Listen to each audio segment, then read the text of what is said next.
अस्मद्गुरुभ्यो नमः। अस्मत्परमगुरुभ्यो नमः। अस्मत्सर्वगुरुभ्यो नमः। श्रीमते रामानुजाय नमः। रामानुजदया पात्रं ज्ञानवैराग्यभूषणं श्रीमद्वेङ्कटनाथार्यं वन्दे वेदान्तदेशिकं। लक्ष्मीनाथसमारम्भां नाथयामनमध्यमाम् अस्मदाचार्यपर्यन्तां वन्दे गुरुपरम्पराम्। यो नित्यमच्युतपदाम्बुजयुग्मरुक्मं व्यामोहतस्थलितराणि तृणाय मेने अस्मद्गुरोर्भगवतोऽस्य दैकसिन्धोः रामानुजस्य चरणौ शरणं प्रपद्ये। मातापिता यवतीयस्तनया विभूतिः सर्वं यदेव नियमेन मदन्यः।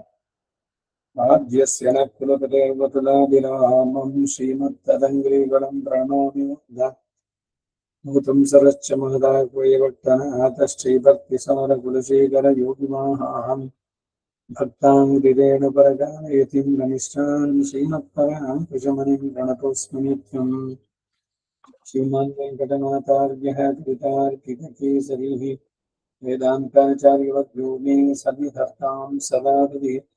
गुरुभ्यः तत्गुरुभ्यश्च नमो भागमरीमहे गुणिमहे च तत्प्राप्यो दम्पती जगदाम्पति स्वशेषभूतेन मया स्वीयैः सर्वपरिच्छदैः विधातुं प्रीतमात्मानं श्रीमान् प्रथमदेस्वै शुक्लाम्बरधरं विष्णुवर्णं चतुर्भुजं प्रसन्नवदनं ध्यायेत् सर्वविघ्नोपशान्तिः।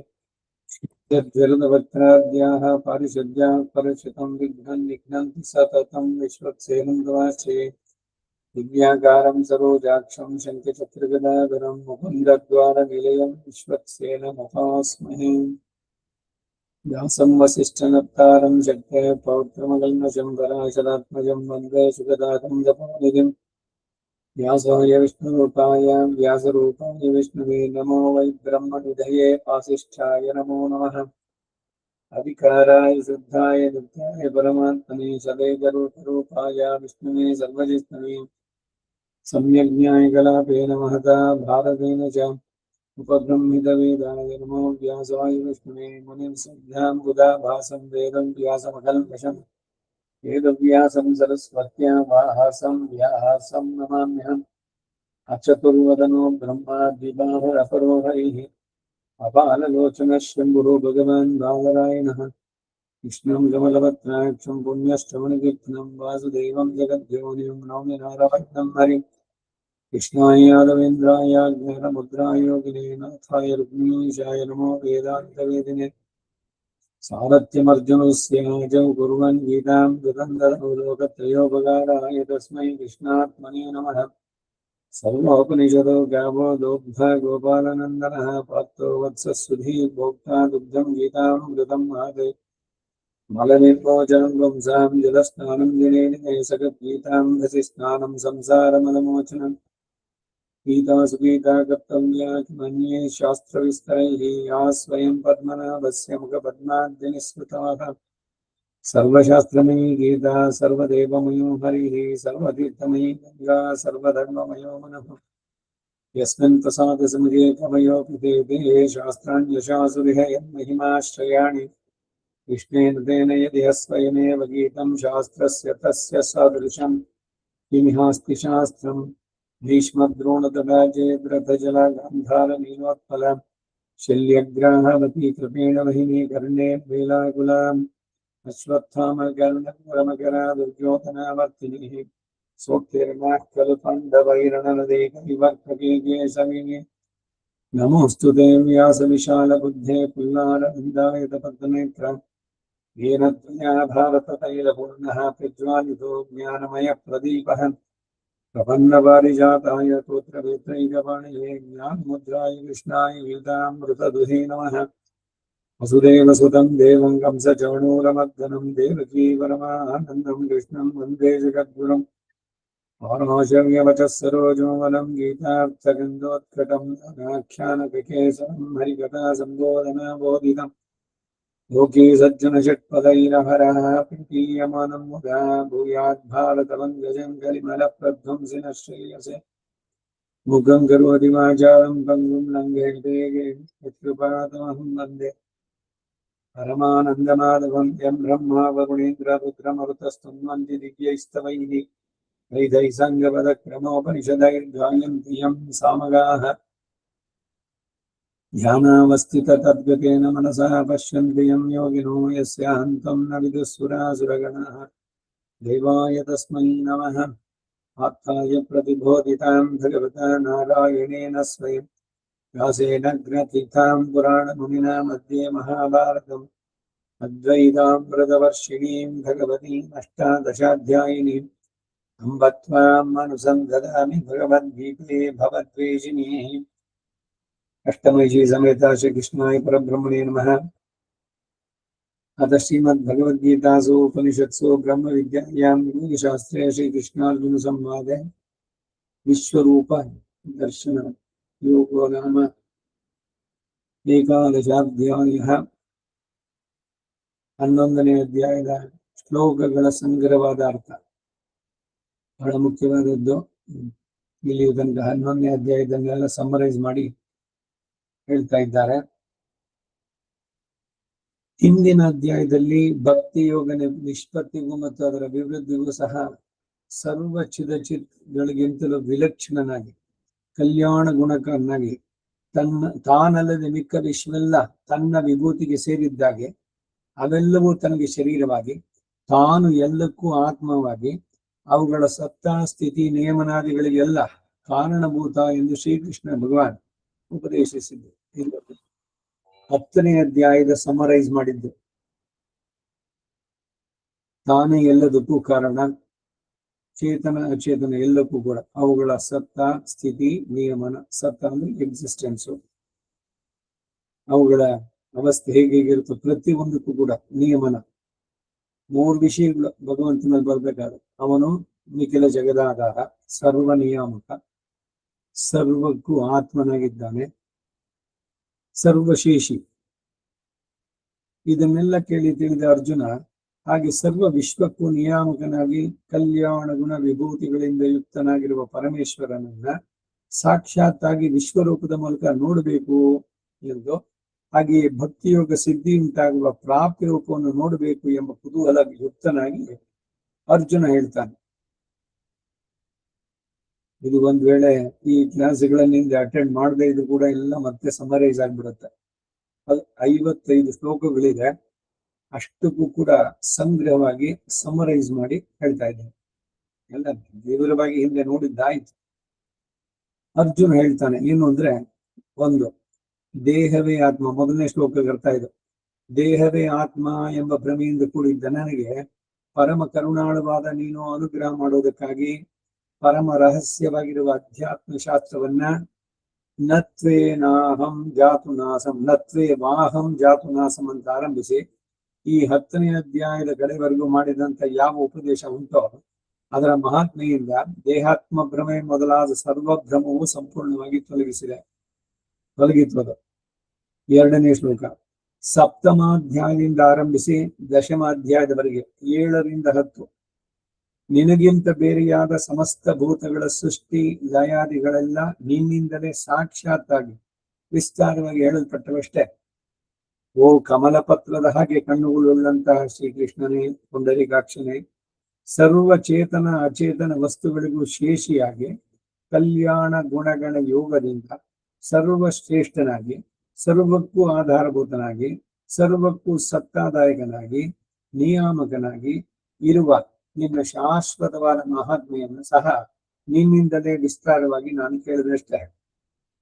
3ನೇ ಶ್ಲೋಕ ಸರ್ವ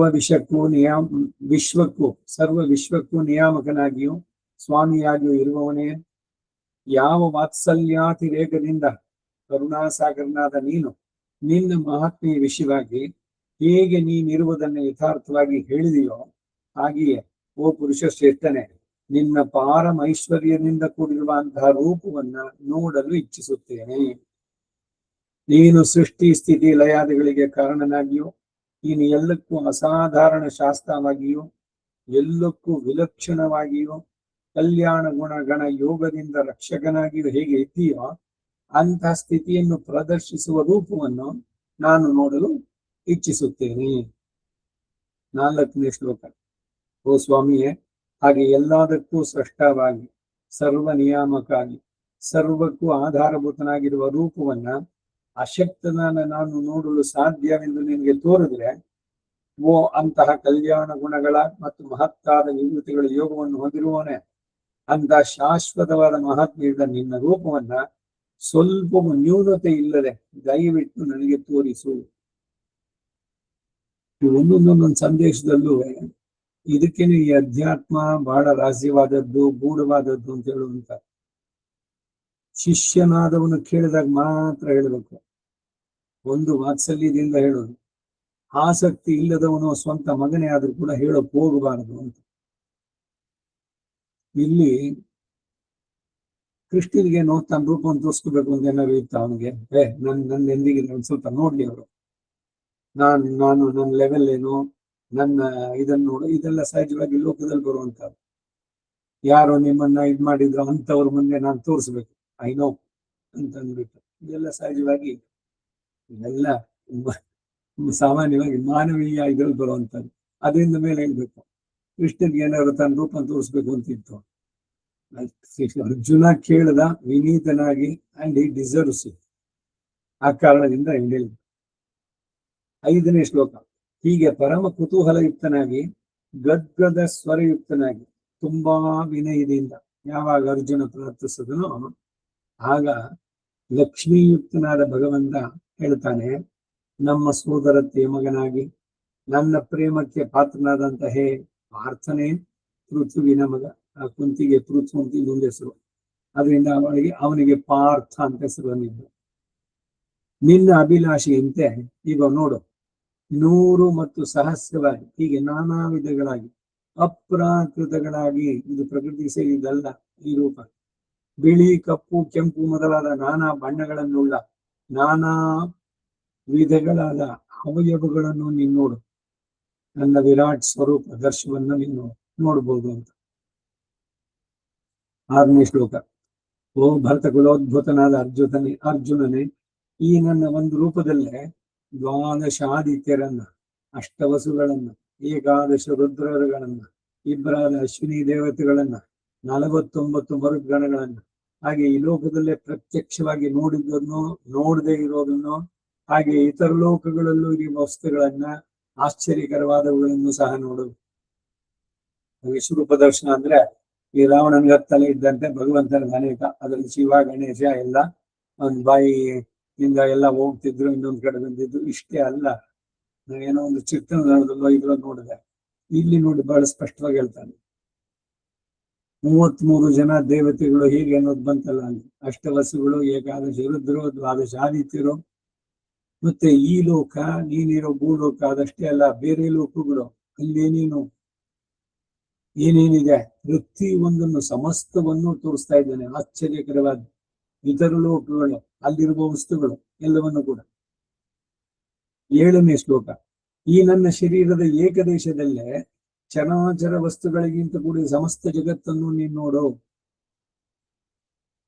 ಇದನ್ನ ಅಲ್ಲಿ ವಿವರಣೆ ಮಾಡ್ಬೇಕಾದ್ರೆ ಹೇಳ್ದ. ಇವಾಗ ಕೃಷ್ಣ ಇದ್ದಾನೆ, ಅರ್ಜುನ, ಅವರಿಬ್ರು ಅಲ್ಲಿ ರಥದಿಂದ ಕೆಳಗಡೆ ನಿಂತಂತೋ ಇದು ಚಿತ್ರಗಳಲ್ಲಿ ತೋರಿಸುವಂತ. ಇಲ್ಲ ಅವನ ಒಳಗಡೆ ಕೂತಂಗೆ ನಿಂತ್ಕೊಂಡಿದ್ದು, ಇವನಿದ್ದಾನೆ ಸುಮ್ನೆ ಮೋಡದಲ್ಲಿ ದೊಡ್ಡದಾಗಿ ಒಂದು ಟಿವಿ ಪರದೆನಲ್ಲಿ ಬಂತು ಅಂತಲ್ಲ, ಅವನ ಶರೀರದಲ್ಲಿ ತೋರಿಸ್ತಾ ಇದ್ದಾನೆ. ಈಗ ಕೃಷ್ಣ ಬೇರೆಯಾಗಿ ಅಲ್ಲಿ ಇನ್ನೊಂದು ರೂಪ ಬಂತು, ಹಾಗಿಲ್ಲ. ವಾಮನನಾದವನೇ ತ್ರಿವಿಕ್ರಮನಾದ. ಈ ವಾಮನ ಬೇರೆ, ತ್ರಿವಿಕ್ರಮನ ಬೇರೆನಾ? ಆ ಶರೀರದಲ್ಲೇ ವಾಮನನಾಗಿದ್ದವನು ಶರೀರವನ್ನು ಬೆಳೆಸಿದ ತ್ರಿವಿಕ್ರಮನಾದ. ಹಾಗೆ ತನ್ನ ಶರೀರದ ಏಕದೇಶದಲ್ಲೇ ಎಲ್ಲವನ್ನು ತೋರಿಸಿದ್ದು. ಈ ನನ್ನ ಶರೀರದ ಏಕದೇಶದಲ್ಲಿ ಚರಾಚರ ವಸ್ತುಗಳಿಂದ ಕೂಡಿದ ಸಮಸ್ತ ಜಗತ್ತನ್ನು ನೋಡು. ಓ ನಿದ್ರೆಯನ್ನ ಅಥವಾ ತಮೋಗುಣವನ್ನು ಜಯಿಸಿದವನೇ ಅರ್ಜುನನೇ, ಗುಡಾಕೇಶ, ನಿದ್ರೆಯನ್ನು ಜಯಿಸುವಂತದ್ದು. ನಿದ್ರೆಯನ್ನು ಜಯಿಸೋದು ಅಂದ್ರೆ ಏನು? ಅಯ್ಯೋ ವಯಸ್ಸಾದ್ಮೇಲೆ ನಿದ್ದೆ ಬರೋದಿಲ್ವಲ್ಲ, ನಾವು ನಿದ್ದೆ ಜಯಿಸಿದ್ದಲ್ಲ ನಾವು. ಯಾಕಂದ್ರೆ ಎಲ್ಲೋ ಕೂತ್ಕೊಂಡು ತೂಗಿಸ್ಬಿಡ್ತೀವಿ, ರಾತ್ರಿ ಬೇಗ ಮಲ್ಕೊಂಡಾಗ ನಿದ್ದೆ ಬರೋಲ್ಲ. ಅದೆಲ್ಲ ವ್ಯಸನಗಳು. ನಿದ್ದೆಯನ್ನು ಜಯಿಸೋದು ಅಂದ್ರೆ ನೀವು ಯಾವಾಗ ನಿದ್ದೆ ಮಾಡಬೇಕು ಅಂತ ಮಲಗ್ತೀರೋ, ಕಣ್ಣು ಮುಚ್ಕೊಂಡ್ರೆ ಅವಾಗ ನಿದ್ದೆ ಸಡನ್ ಬರಬೇಕು. ಇಷ್ಟೊತ್ತಿಗೆ ನಾನು ಹೇಳ್ಬೇಕು ಅಂದ್ರೆ ಅಲಾರಂ ಬೇಕಿಲ್ಲ, ನಿಮ್ಮ ಶರೀರದೊಳಗೇನೆ ಅದು ನಿಮ್ ಸಂಕಲ್ಪನೆ ಅಲಾರಂ ಹೇಳ್ಸುತ್ತೆ. ಕರೆಕ್ಟ್ ಆಗಿ 3 ಗಂಟೆಗೆ ಹೇಳ್ಬೇಕು, 10 ನಿಮಿಷ ಬಿಟ್ಟು ತಂದ್ಬಿಟ್ಟು ನೀವು ಮಲಗಿದ್ರೆ 10 ನಿಮಿಷನೇ ನಿದ್ದೆ. ಇದು ನಿದ್ದೆಯ ಮೇಲೆ ಹಿಡಿತವನ್ನು ಸಾಧಿಸುವಂತದ್ದು. ಸಾಧ್ಯ ಇದೆಲ್ಲ ಮಾಡೋದಕ್ಕೆ. ಯಾರೋ ಯೋಗಿಗಳಾಗಿರ್ಬೇಕು, ಅದಕ್ಕಿನ್ನೇನೋ ಬೇರೆ ಸಿದ್ಧಿಗಳು ಅಲ್ಲ. ನಾವೇ ಎಲ್ಲ ನಮ್ಮ ವರ್ಣಾಶ್ರಮ ಧರ್ಮಗಳನ್ನು ಶ್ರದ್ಧೆಯಿಂದ ನಡೆಸ್ತಾ ಬಂದ್ರೆ ಖಂಡಿತ ಇವುಗಳನ್ನ ಸಾಧಿಸಬಹುದು. ಗುಡಾಕೇಶ ನಿದ್ದೆಯನ್ನ ಅಥವಾ ತಮೋಗುಣವನ್ನ ಜಯಿಸಿದವನೇ, ಇನ್ನು ಯಾವುದನ್ನ ನೋಡಲು ನೀನು ಅಪೇಕ್ಷಿಸ್ತೀಯೋ ಎಲ್ಲವನ್ನು ನೀನು ನೋಡು. 8ನೇ ಶ್ಲೋಕ. ನಾನು ನನ್ನ ದೇಹದ ಏಕದೇಶದಲ್ಲೇ ಸಮಸ್ತ ಜಗತ್ತನ್ನು ತೋರಿಸಬಲ್ಲೆ, ಆದರೆ ನೀನು ನಿಯತವಾಗಿ ಪರಿಮಿತವಾದ ವಸ್ತುವನ್ನ ಮಾತ್ರ ಗ್ರಹಿಸುವ ಈ ಪ್ರಾಕೃತ ಮಾನಸ ಚಕ್ಷಸ್ಸಿನಿಂದ, ಚರ್ಮಚಕ್ಷಸ್ಸು ಅಂದ್ರೆ ಇಷ್ಟ, ಪಂಚೇಂದ್ರಿಯಗಳಿಂದ ಉಂಟಾದ ಶರೀರ, ಪಂಚಭೂತಗಳಿಂದ ತ್ರಿಗುಣಾತ್ಮಕವಾದಂತಹ ಶರೀರ, ಅದರ ಲಿಮಿಟೇಷನ್ಸ್. ನಮ್ ಕಣ್ಣು ಎಷ್ಟು ದೂರ ನೋಡೋದಕ್ಕೆ ಸಾಧ್ಯ? ಇಲ್ಲ ನಮ್ಮ ಕಿವಿ ಶಬ್ದ ಎಲ್ಲಿ ತನಕ ಕೇಳಿಸ್ಬೋದು? ಏನೋ ಅವ್ರಿಗೆ ಏನೋ ಯಾವ ಅಂಗವ್ಯೂನ ಇಲ್ಲ ಅಂತ ಅನ್ಕೋಣ, ಕಿವಿಡ್ತನ ಬಂದಿಲ್ಲ, ಕೇಳಿಸುತ್ತೆ ನಾರ್ಮಲ್ ಕೆಲ್ಸವೂ ಕೂಡ ಎಷ್ಟು ದೂರ ಕೇಳಿಸುತ್ತೆ. ಅದಕ್ಕೊಂದು ಲಿಮಿಟ್ ಇದೆ, ಅದಕ್ಕಿಂತ ಆಚೆ ಆಗೋಲ್ಲ. ಯಾಕಂದ್ರೆ ಆ ಇಂದ್ರಿಯಗಳ ಪಟುತ್ವ ಇದ್ರದಿರೋದು ಅಷ್ಟೇನೆ, ಆ ಲಿಮಿಟೇಷನ್. ಅದನ್ನು ಜಾಸ್ತಿ ಮಾಡ್ಕೊಡೋಕೆ ಇದು ಈಗ ಆಂಪ್ಲಿಫೈಯರ್ ಮತ್ತೊಂದ್ರಲ್ಲಿ ಹಾಕ್ತಾರಲ್ಲ. ಯಾಕೆ ಹಾಕೋದು ಅಂದ್ರೆ, ಈಗ ಇವರು ಸಭೆ ಹತ್ರ ಮುಂದೆ ಕೂತಿರೋರು 10 ಜನಕ್ಕೆ ಕೇಳಿಸುತ್ತೆ. ಇನ್ನು ತುಂಬಾ ಹಿಂದೆ ಯಾವುದೋ ದೊಡ್ಡ ಮೈದಾನದಲ್ಲೋ ಇಲ್ಲೆಲ್ಲೋ ಆಗ್ಬೇಕು ಅಂತಂದ್ರೆ ಹಿಂದಿನವ್ರಿಗೆ ಏನಾದ್ರು ಕೇಳಿಸುತ್ತಾ? ಏನು ಕೇಳಿಸಲ್ಲ, ಏನೋ ಮಾತಾಡ್ತಾ ಇದ್ದಾರೆ ಅನ್ನೋ ಅಂತ ಕಾಣಿಸುತ್ತೆ ಅಷ್ಟೇ.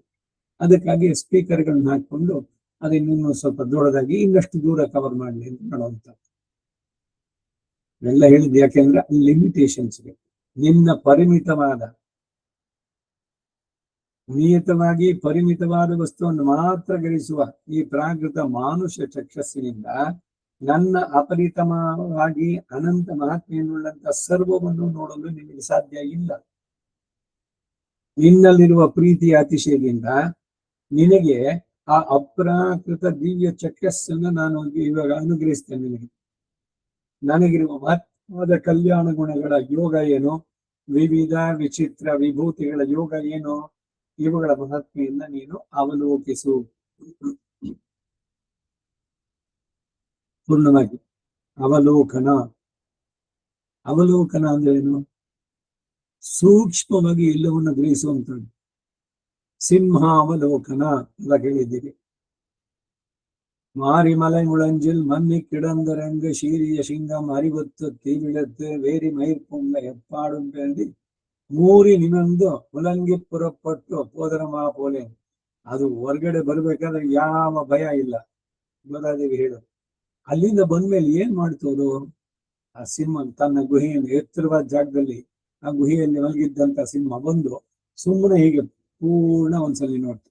ಈ ಕೃಷ್ಣ ಯಾದವ ಸಿಂಹ ಸೇನೆಯು 2 ಮಧ್ಯದಲ್ಲಿ ನಿಲ್ಲಿಸಿದಾಗ ಆ ರೀತಿ ಸಿಂಹಾವಲೋಕನ ಮಾಡ್ಬಿಟ್ಟ. ಒಂದ್ಸಲಿ ನೋಡಿದ್ರಲ್ಲಿ ಏನು ಅಂದ್ರೆ, ಎಲ್ಲರ ಅವರ ಆಯಸ್ಸನ್ನು ಅವರ ಇದನ್ನು ತೆಗೆದಾಯ್ತು. ಇನ್ ಸುಮ್ಮನೆ ಅಷ್ಟೇ ಸತ್ತ ಹಾವನ್ನು ಹೊಡೆಯೋಂತ ಕೆಲಸ ಅರ್ಜುನನಿಗೆ. ಹಾಗೆ ಅವಲೋಕನ, ನೀನು ಇವಾಗ ಅವಲೋಕಿಸೋ. ನೀನ್ ಏನೇನ್ ನೋಡ್ಬೇಕು ಅಂತೀಯೋ ನನ್ನ ಎಲ್ಲ ರೂಪಗಳನ್ನು ನೀನ್ ನೋಡ್ಬೋದು. ಅದಕ್ಕಾಗಿ ನಿನ್ಗೆ ದಿವ್ಯ ವೇದಾಮಿತೆ ಚಕ್ಷು, ದಿವ್ಯವಾದ ಚಕ್ಷಸ್ಸನ್ನು ಕೊಡ್ತೇನೆ ಅಂತ ಕೃಷ್ಣ ಹೇಳಿದ್ದು. 9ನೇ ಶ್ಲೋಕ.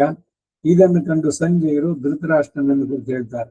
ಇಲ್ಲಿ ಸಂಜಯರು ವಾಚ, ಹೇ ರಾಜನೇ, ಹೀಗೆ ಹೇಳಿದವರಾಗಿ ಮಹತ್ತಾದ ಕಲ್ಯಾಣ ಗುಣ ಯೋಗದಿಂದಲೂ ವಿವಿಧ ವಿಚಿತ್ರ ವಿಭೂತಿ ಯೋಗದಿಂದಲೂ ಕೂಡಿದಂತಹ ಶ್ರೀಹರಿಯು ತನ್ನ ಅತ್ತೆಯಾದ ಪೃಥುವಿನ ಮಗನಾಗಿ ತನ್ನ ಪ್ರೀತಿಗೆ ಪಾತ್ರನಾಗಿರುವ ಅರ್ಜುನನಿಗೆ ಇಂತಹ ಸರ್ವ ವಿಶ್ವ ಶರೀರಿಕವಾಗಿಯೂ ಸರ್ವ ನಿಯಾಮಕವಾಗಿರುವಂತಹ ಅತ್ಯದ್ಭುತ ರೂಪವನ್ನು ತೋರಿಸಿದ. ಧೃತರಾಷ್ಟ್ರ ನೋಡ್ಲಿಲ್ಲ. ನೋಡಕ್ಕೆ ಅವನಿಗೆ ಚಾಯ್ಸು ವ್ಯಾಸ ಕೊಟ್ಟಾಗ ಬೇಡ ಅಂದ. ಸಂಜಯನು ಕೂಡ ಅಂದ. ಸಂಜಯ ನಿಜವಾಗ್ಲೂ ಅವನ ಭಕ್ತ ಭಗವಂತನಿಗೆ. ಆ ಕಾರಣದಿಂದಲೇ ಅವನಿಗೆ ಆ ದಿವ್ಯವಾದಂತಹ ಇದು ಸಿಕ್ಕಿದ್ದು, ನೋಡುವಂತಹ ಶಕ್ತಿಯನ್ನ ವ್ಯಾಸ ರೂಪಿಯಾಗಿ. ವ್ಯಾಸ ಯಾರು? ಕೃಷ್ಣ ಯಾರು? ವ್ಯಾಸಾಯ ವಿಷ್ಣು ರೂಪಾಯ ವ್ಯಾಸ ರೂಪಾಯ ವಿಷ್ಣುವೇ. ಸಂಜೀವನಿಗೆ ನೋಡುವಂತಹ ಶಕ್ತಿ ಯಾಕೆಂದ್ರೆ ಅವನು ನೋಡ್ಬಿಟ್ಟು ಹೇಳ್ಬೇಕಲ್ಲ ಧೃತರಾಷ್ಟ್ರನಿಗೆ, ಅವನಿಗೆ ಅಸೈನ್ಮೆಂಟ್ ಅದು.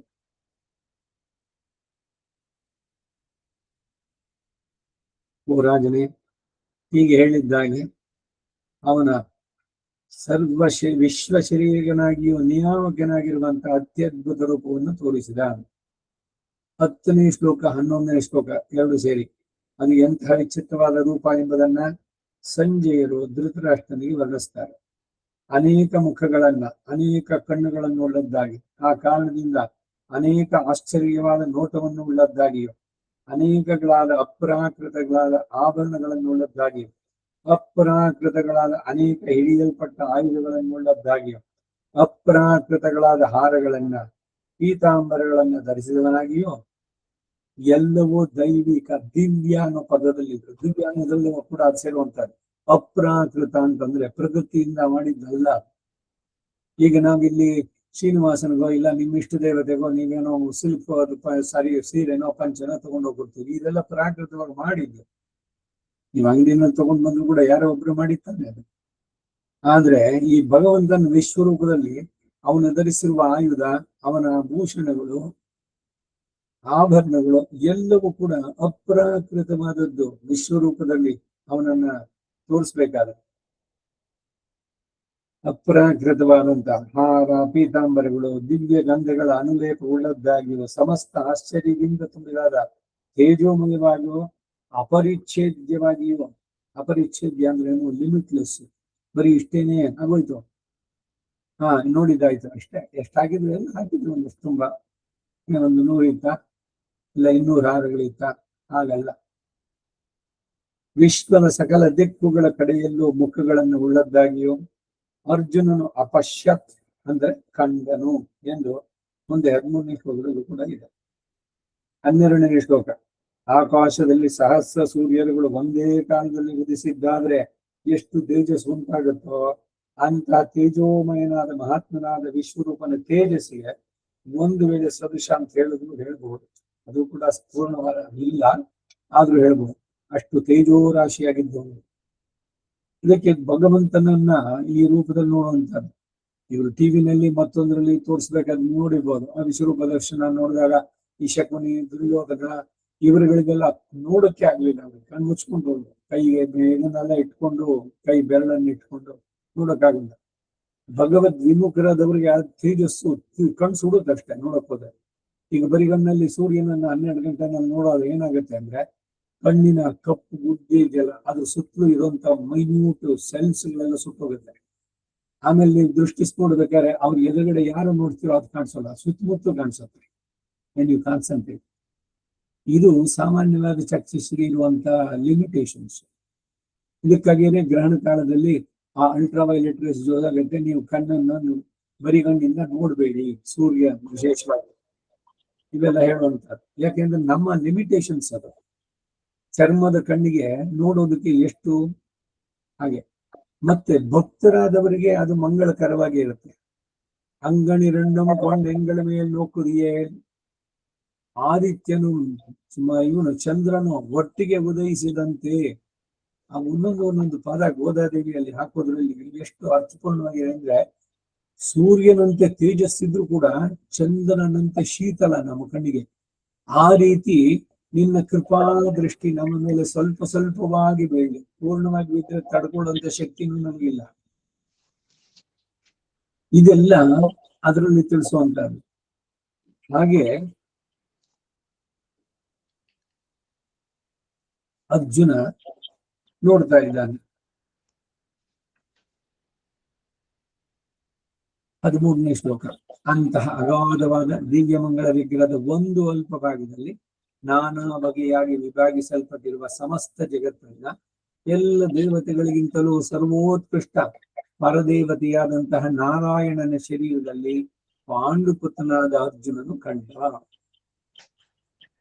ಪಾರ್ಥ ಸಾರಥಿ ಕೃಷ್ಣ ತನ್ನ ಸಾರಥಿ ಪತ್ನಿಗೆ ಅವನ ಶರೀರದಲ್ಲೇ ಎಲ್ಲವನ್ನು ಕಂಡ. 14ನೇ ಶ್ಲೋಕ, ಅನಂತರ ಆ ಧನಂಜಯ ಎಂಬ ಹೆಸರುಳ್ಳ ಅರ್ಜುನನು ತುಂಬಾ ಆಶ್ಚರ್ಯಯುಕ್ತನಾಗಿ ಅದರಿಂದ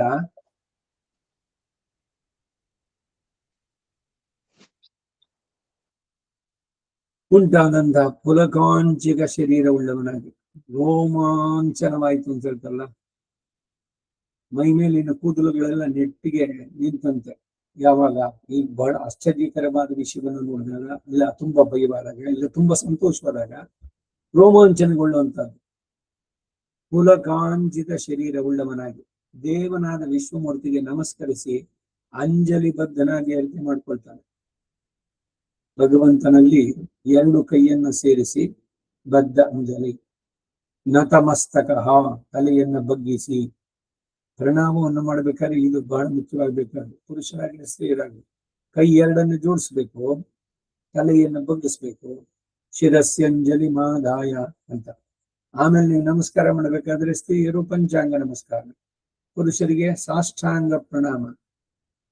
ಮಂತ್ರಂ ಸಪ್ರಣವಂ ಪ್ರಣಾಮ ಸಹಿತಂ ಪ್ರಾವರ್ತಯದ್ವಂ ಮುಗುಂದಮಾಲೆ ಪ್ರಣವೇನ ಸಹ.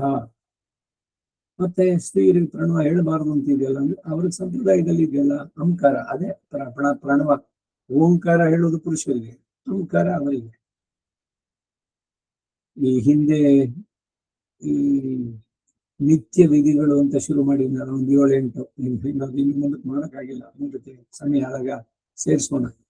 ಅದರಲ್ಲಿ ಈಗ ಎಲ್ಲ ಹೇಳಿದ್ದೆಲ್ಲ ಹಾಗಾದ್ರೆ ಬರೀ ಪುರುಷರಿಗೆ ಅಷ್ಟೇನಾ, ಸ್ತ್ರೀಯರಿಗಿಲ್ವ ಅಂತಂದ್ರೆ, ಸಾಮಾನ್ಯವಾಗಿ ಇದರಲ್ಲಿ ಹೇಳುವಂತದ್ದು ಪುರುಷ ಅಂತ ಹೇಳಿದಾಗ ಅದು ಎಲ್ಲರಿಗೂ ಅನ್ವಯ ಅಂತ. ಅದು ಎಲ್ಲ ಕರ್ಮದಿಂದ ಪಡೆದಂತ ಶರೀರಗಳು ಪ್ರತಿ ಒಬ್ಬರಿಗೂ ಕೂಡ. ಹಾಗಾದ್ರೆ ಸ್ತ್ರೀಯರು ಎಲ್ಲದನ್ನು ಹೇಳ್ಬೋದಾ ಅಂದ್ರೆ, ಒಂದು ಮಂತ್ರಕವಾಗಿ ಸಮಂತ್ರಕವಾಗಿ ಪುರುಷನಾದ್ರೆ ಅಮಂತ್ರಕವಾಗಿ ಆ ಕ್ರಿಯೆಗಳೆಲ್ಲ ಅವ್ರಿಗುಂಟು. ಇದು ಎಷ್ಟು ಮಟ್ಟಿಗೆ ಅನ್ವಯ ಅಂತಂದ್ರೆ, ಈಗ ಒಂದು ಉದಾಹರಣೆ, ಈಗ ಊಟ ಮಾಡ್ಬೇಕಾದ್ರೆ ಪರಿಶೇಚನೆಯನ್ನು ಮಾಡ್ಬೇಕು ನಾವು. ಏನು ಪರಿಶೇಚನೆಯಲ್ಲಿ ಮಾಡ್ತೀವಿ ಅನ್ನೋದು ಅವ್ರ ಸ್ತ್ರೀಯರಿಗೆ ಗೊತ್ತಾಗ್ಬೇಕಾಗಿಲ್ವ? ಅವ್ರಿಗೇನು ಇಲ್ವಲ್ಲ, ಸುಮ್ಮನೆ ತಿಂದ್ಬಿಡೋದು ತಪ್ಪದು. ಇಲ್ಲಿ ಸ್ಮೃತಿಕಾರ ಹೇಳುವುದಲ್ಲಿ ಏನು ಅಂದ್ರೆ, ಸಮಂತ್ರಕವಾಗಿ ನೀವು ಓಂ ಪ್ರಾಣ ಯಸ್ವಾಹ ಪ್ರಾಣ ಏದನ್ ನಮಮ ಅಂತ ಹೇಳೋದು ಅದು ಬೇಡ ಅಷ್ಟೇ. ಆದ್ರೆ ಕ್ರಿಯೆ ಅವ್ರಿಗುಂಟು. ಅವ್ರ ಶರೀರದಲ್ಲಿ ದೇವ್ರು ಇಲ್ವಾ? ಅಂತರ್ಯಾಮಿಗೆ ನಿವೇದನ ಅಂತಂದಾಗ ತುಪ್ಪ ಬಡಿಸ್ಕೊಂಡು ಕೃಷ್ಣನ್ ನೆನೆಸ್ಕೊಂಡು ಶ್ರೀ ಕೃಷ್ಣಾಯ ನಮಃ 5 ಬಾರಿ. ಅದು ಯಾರಿಗೆ ಹೋಗಿದ್ದು? ಪ್ರಾಣರೂಪಿಯಾದಂತಹ ಭಗವಂತನಿಗೆ ಪ್ರಾಣಾಗ್ನಿಹೋತ್ರ ಆಹಾರವನ್ನು ಸ್ವೀಕಾರ ಮಾಡೋದು. ಹಾಗಾದ್ರೆ ನಾನು ಅಗ್ನಿಹೋತ್ರ ಮಾಡ್ತೀನಿ ಅಂತ ಹೋಮ ಕೂತ್ಕೋಬಾರ್ದು ಸ್ತ್ರೀಯರು. ನ ಸ್ತ್ರೀ ಜುಹುಯಾತ್, ಸ್ತ್ರೀಯರು ಹೋಮವನ್ನು ಮಾಡಬಾರ್ದು. ಆದ್ರೆ ಸ್ತ್ರೀಯರಲ್ದಿದ್ರೆ ಪುರುಷನಿಗೆ ಯೋಗ್ಯತೆನೇ ಇಲ್ಲ. ಇಲ್ಲಿ ಅವ್ರು ಬೇರೆ ಇವರು ಬೇರೆ ಅಂತಲ್ಲ, ಅವ್ರಿಗೆ ಸೇರಿ ಮಾಡಿರುವಂತ. ಈಗ ಆಹಾರ ತಗೊಳ್ಳೋದ್ರಲ್ಲಿ ಹಾಗಾದ್ರೆ ಇವಾಗ ಯಜಮಾನ ತಿಂದ್ಬಿಟ್ಟಿದ್ದಾನೆ, ಅವ್ರೇನು ತಿನ್ನೋದು ಬೇಡ ಅಂತ ಆಗತ್ತೇನೋ? ಏನೇನೋ ಕುತರ್ಕಗಳು ಇದಕ್ಕೆ ಹೋಗ್ಬಾರ್ದು. ಅವರಲ್ಲೂ ಭಗವಂತ ಇದ್ದಾನೆ, ಅವರು ತಿಂತಾ ಇರೋದು ಪ್ರಾಣಾಗ್ನಿಹೋತ್ರ, ಅಂದ್ರೆ ಭಗವಂತ ಒಳಗಿರುವ ಭಗವಂತನಿಗೆ ಪ್ರಾಣರೂಪಿಯಾದನಿಗೆ ಅಂತ. ಸೊ ಹಾಗೆ ಮನಸ್ಸಿನಲ್ಲಿ ನಿಂತರು ಮಂತ್ರ ಇಲ್ಲದೆ ಕ್ರಿಯೆಯನ್ನ ನಡೆಸುವಂತದ್ದು. ಹಾಗೆ ನಮಸ್ಕರಿಸಿ ಅಂಜಲಿ ಬದ್ಧನಾಗಿ ಅವನ ಅರಿಕೆ ಮಾಡ್ಕೊಳ್ತಾ ಇದ್ದಾನೆ. ಭಗವಂತನಲ್ಲಿ ನಿವೇದನ, ಪ್ರಾರ್ಥನೆ, ಒಂದು ವಿಜ್ಞಾಪನೆ. ವಿಜ್ಞಾಪನೆ ಅಂದ್ರೇನು? ಇದನ್ನೇ ಬಹಳ ಅತ್ಯಂತ ವಿನಯದಿಂದ ವಿನಮ್ರನಾಗಿ ಹೇಳುವಂತಹ ಮಾತು. ದಯವಿಟ್ಟು ಲಾಲಿಸಿ, ಹೀಗೆ ನಿಮ್ಮಲ್ಲಿ ವಿಜ್ಞಾಪನೆ. ಮೊದಲು ನಮಸ್ಕಾರ, ಆಮೇಲೆ ವಿಜ್ಞಾಪನೆ, ಆದಾಗಿ ಉಭಯ ಕುಶಲೋಪರಿ ಸಾಂಪ್ರತ. ಏನಾಗಂದ್ರೆ ನೀವು ನಾವು ಎಲ್ಲ ಕ್ಷೇಮ ಅಂತ ಅನ್ಕೊಳ್ಳೋಣ, ಇಟ್ ಇಸ್ ಅಂಡರ್ಸ್ಟುಡ್. ಉಭಯತ್ರ ಕುಶಲ 20 ಎಲ್ಲ ವಾಟ್ಸಪ್ ಒಂದೊಂದು ಹೇಳ್ಬಿಟ್ಟು ಎಲ್ರಿಗೂ ಇದೇ ಪರ್ಸನಲ್ ಅಂತ ನೀವು ಆತ್ಮೀಯ ಕರೆ ಅಂತ ಭಾವಿಸಿ ನೀವು ಬಂದ್ಬಿಡಿ ಅಂತ ಈಗಿನ ರೀತಿ. ಅದ್ರ ಜೊತೆಗೆ ಇನ್ನೊಂದು, ನೀವು ಬರೋದಾದ್ರೆ ಕನ್ಫರ್ಮ್ ಮಾಡಿ. ಯಾಕೆಂದ್ರೆ ಊಟಕ್ಕೆ ನಾವು ಕೊಟ್ಟಿರ್ತೀವಿ, ದುಡ್ಡು ಕೊಟ್ಟು ಖರ್ಚಾಗೈತೆ ಅಂತಲ್ಲ, ಸುಮ್ಮನೆ ಬಂದಿದ್ದೆಲ್ಲ ವ್ಯರ್ಥವಾಗುತ್ತೆ ಗೊತ್ತಾಗದೆ ಇಲ್ಲ. ಅದರಿಂದ ಖಂಡಿತ ನಾವು 2-2 ಬರ್ತೀವಿ, 4 ಜನ ಬರ್ತೀವಿ, ಅದನ್ನ ಅವ್ರಿಗೆ ಇನ್ಫಾರ್ಮೇಶನ್ ಹೇಳುತ್ತೆ. ಕಮರ್ಷಿಯಲ್ ಇದ್ರದಕ್ಕೆ ಅಡಿಗೆ ನಾವು ಹೇಳ್ಬೇಕಲ್ಲ, 20 ಜನಕ್ಕೆ 50 ಜನಕ್ಕೆ ಅವ್ರು 8 ಜನಕ್ಕೆ ಹೇಳಿದ್ರೆ ಹಣ ಅವ್ರು ಕೊಡ್ತಾರೆ. 50 ಜನಕ್ಕೆ ಅಂತ ತಿಳಿಸ್ಬಿಟ್ಟು ನಾವು ಎಲ್ರಿಗೂ ಇನ್ವಿಟೇಷನ್ ಕಳಿಸಿದೆ ಬರ್ತಾರೆ ಅಂತ, ಯಾರು ಬರದೇ ಇದ್ರು ಇವ್ರಿಗೆ ವ್ಯರ್ಥ ಆದ್ರೆ ದುಡ್ಡು ವ್ಯರ್ಥ. ತಿನ್ನೋದನ್ನ ಏನ್ ಮಾಡ್ಬೇಕು ಅದನ್ನ ಬೇಕಿದ್ದನ್ನು. ಈ ಕಾರಣದಿಂದ ಎಲ್ಲಾರ ನೀವು ಹೋಗೋದಾದ್ರೆ ಹೇಳಿದ್ರೆ ಅದೇನು ತಪ್ಪೇನಿಲ್ಲ. ಯಾಕಂದ್ರೆ ಹಿಂದಿನ ಪದ್ಧತಿನೂ ಹಿಂದಿನ ತಂದ್ರೆ ತುಂಬಾ ಹಿಂದೆ ಇರಲಿಲ್ಲ. ನಮ್ಮ ಕಾಲಕ್ಕೆ ಅಂತ ಇಟ್ಕೋಣ, ಈಗ 60 ವರ್ಷ 70 ವರ್ಷ ಇದರಲ್ಲಿ ಇರೋರು ಇನ್ನ ಸಾಪಾಡಕ್ಕೆ ಅವಳ ಚೊಲ್ಲಣ ನಮ್ಗೆ ಒಂದಾಕ ಹಂಚ್ಕೊಂಡ್ ಬಂದು ನೀವು ಹೋಗ್ಲಿಲ್ಲ ಅಂದ್ರೆ ಅವ್ರು ಏನ್ ಮಾಡ್ಬೇಕು? ಇರೋದು ಇವಾಗೆಲ್ಲ ಇವಾಗಲೂ ಇಬ್ರು ತಾನೆ, ಎಲ್ಲ ಮಕ್ಕಳು ಇಲ್ಲಿ ಇದ್ರು ಕೂಡ ಎಲ್ಲ ಹೊರಗಡೆ ಅವ್ರ ಕೆಲಸ ಅದು ಏನು ಒಂದು ಇಲ್ಲೇ ಅವನಿಗೆ ವರ್ಕಿಂಗ್ ಇದೆ, ತುಂಬಾ ಡಿಸ್ಟೆನ್ಸ್ ಆಗ್ಬಿಟ್ಟಿದೆ. ವಾಸ್ತವವಾಗಿ ಅಪ್ಪ ಮಗನ ಜೊತೆ ಅಥವಾ ಅತ್ತೆ ಸೊಸೆ ಜೊತೆ ಇರುವಂತಹದ್ದು ಇವ್ರಿಗೂ ಇಲ್ಲ ಅವ್ರಿಗೂ ಇಲ್ಲ. ನಾನು ಯಾರು ವಹಿಸ್ಕೊಂಡು ಮಾತಾಡ್ತಾ ಇಲ್ಲ, ಇಬ್ರಿಗೂ ಆ ರೀತಿಯ ಅಡ್ಜಸ್ಟ್ಮೆಂಟ್ಸ್ ಇದ್ರೆ ಎಲ್ಲ ಕಡೆನೂ ಇರುತ್ತೆ. ಲೈಫ್ ನಲ್ಲಿ ಇರೋದೇನು ಅಂದ್ರೆ ಕಾಂಪ್ರಮೈಸ್. ಆದ್ರೆ ಕಾಂಪ್ರಮೈಸ್ ಒಂದು ಲಿಮಿಟ್ ಇರ್ಬೇಕಷ್ಟೇ. ಇಲ್ಲಿ ವಿ ಕೆನಾಟ್ ಸ್ಟ್ಯಾಂಡ್. ಅತ್ತೆ ಮಾವನ ಜೊತೆ ಹೆಂಗಿರ್ತೀರಿ ನೀವು? ಯಾವ ಮಟ್ಟಕ್ಕೆ ಹುಡುಗರು ಆಗ್ಬಿಟ್ಟಿದ್ದಾರೆ ಇವಾಗ ಅಂತಂದ್ರೆ. ಸೊ ಇದೇ ಕಾಲ ಇರ್ಲಿ, ಇರೋರಿಬ್ರೇನೆ ಮತ್ತೆ ಏನ್ ಮಾಡ್ಸಿದ್ದೆಲ್ಲ ಏನ್ ಮಾಡ್ಬೇಕು? ಈ ಕಾರಣದಿಂದ ಹೇಳೋದ್ರಲ್ಲಿ ತಪ್ಪಿಲ್ಲ, ಯಾರು ಬರ್ತೀರಿ ಇಲ್ಲ ಅನ್ನೋದನ್ನು. ಈಗಿನ ಕಾಲಕ್ಕಿದು ಅನ್ವಯ. ಅರ್ಜುನ ಬದ್ಧಾಂಜಲಿಯಾಗಿ ಅರಿಕೆ ಮಾಡಿಕೊಂಡ, ಹೇ ದೇವ, ಲೀಲಾವಜ್ಯೋತಿಯಲ್ಲಿ ಕ್ರೀಡಿಸುವವನೇ, ಈ ಅದ್ಭುತವಾದ ನಿನ್ನ ಶರೀರದಲ್ಲಿ ಸಮಸ್ತ ದೇವತೆಗಳನ್ನ ಹಾಗೆಯೇ ಸಮಸ್ತ ಪ್ರಾಣ ಸಮೂಹಗಳನ್ನ, ನಿನ್ನ ನಾಭಿ ಕಮಲದಲ್ಲಿ ಚತುರ್ಮುಖ ಬ್ರಹ್ಮನನ್ನ, ಅವನ ಮಗನಾದ ರುದ್ರನನ್ನ, ಸಮಸ್ತ ಋಷಿಗಳನ್ನ, ಪ್ರಕಾಶಿಸುತ್ತಿರುವ ವಾಸುಕಿ ತಕ್ಷಕರೆ ಮೊದಲಾದವುಗಳನ್ನು ನಾನು ನೋಡ್ತೇನೆ. ಸರ್ಪ, ಉರುಗುಗಳು, ಉದರ ಸರ್ಪಿಣ, ಎದೆಯಿಂದ ತೆಗೆದುಕೊಂಡು ಹೋಗುವಂಥದ್ದು ರೆಪ್ಟೈಲ್ಸ್ ಅಂತ,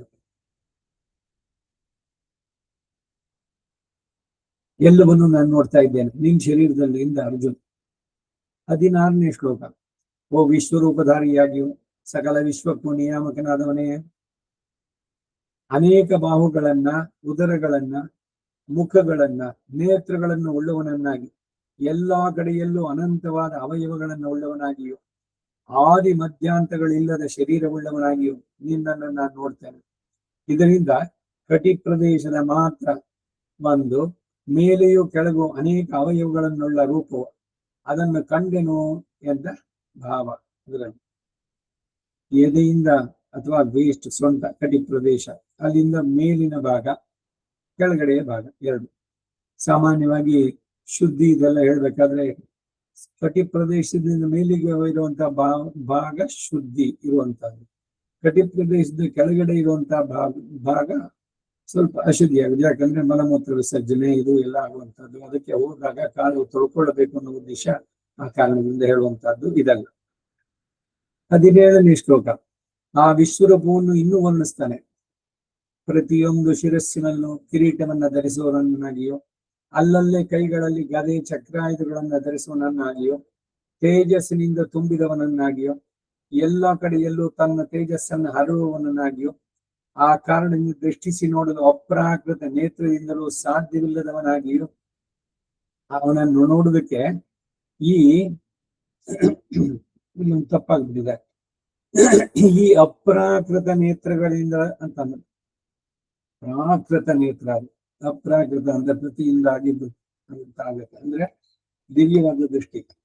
ಈ ಕಾರಣದಿಂದ ದೃಷ್ಟಿಸಿ ನೋಡಲು ಈ ಪ್ರಾಕೃತ ನೇತ್ರದಿಂದಲೂ ಸಾಧ್ಯವಿಲ್ಲದವನನ್ನಾಗಿಯೋ, ಎಲ್ಲ ಕಡೆಯಲ್ಲೂ ಪ್ರಜ್ವಲಿಸ ಸೂರ್ಯಾಗ್ನಿಗಳ ತೇಜಸ್ಸನ್ನುಳ್ಳವನಾಗಿ, ಹೀಗೆಲ್ಲಾ ಕಾರಣದಿಂದ ಅಸದೃಶನನ್ನಾಗಿ ನಾನು ನಿನ್ನನ್ನು ನೋಡ್ತಾ ಇದ್ದೇನೆ. ಸಾಮಾನ್ಯವಾದ ನನ್ನ ಕಣ್ಣಿನಿಂದ ನೋಡಕ್ಕಾಗಲ್ಲ, ಅದಕ್ಕೆ ನೀನು ಆ ದಿವ್ಯ ದೃಷ್ಟಿಯನ್ನು ನೀಡಿದ್ದೀಯ, ಅದರಂತೆ ನಾನು ನೋಡ್ತಾ ಇದ್ದೇನೆ. 18ನೇ ಶ್ಲೋಕ. ಉಪನಿಷತ್ತುಗಳಲ್ಲಿ ನಿಸ್ಸಮಾಭ್ಯಧಿಕನನ್ನಾಗಿಯೋ, ಉಪಾಸ್ಯನನ್ನಾಗಿಯೋ, ಅಕ್ಷರ ಶಬ್ದವಾಚ್ಯನನ್ನಾಗಿಯೋ ಹೇಳಿರುವವನು ನೀನೇ ಎಂಬುದು ನನ್ನ ಅಭಿಪ್ರಾಯ. ವೇದ ಉಪನಿಷತ್ತುಗಳಲ್ಲಿ ಕೊಂಡಾಡಲ್ಪಟ್ಟವನು. ವೇದ ಇಚ್ಛ ಸರ್ವೈಹಿ ಅಹಮೇವ ವೇದ್ಯಂ ಅಂತ ಹೇಳದಂತೆ.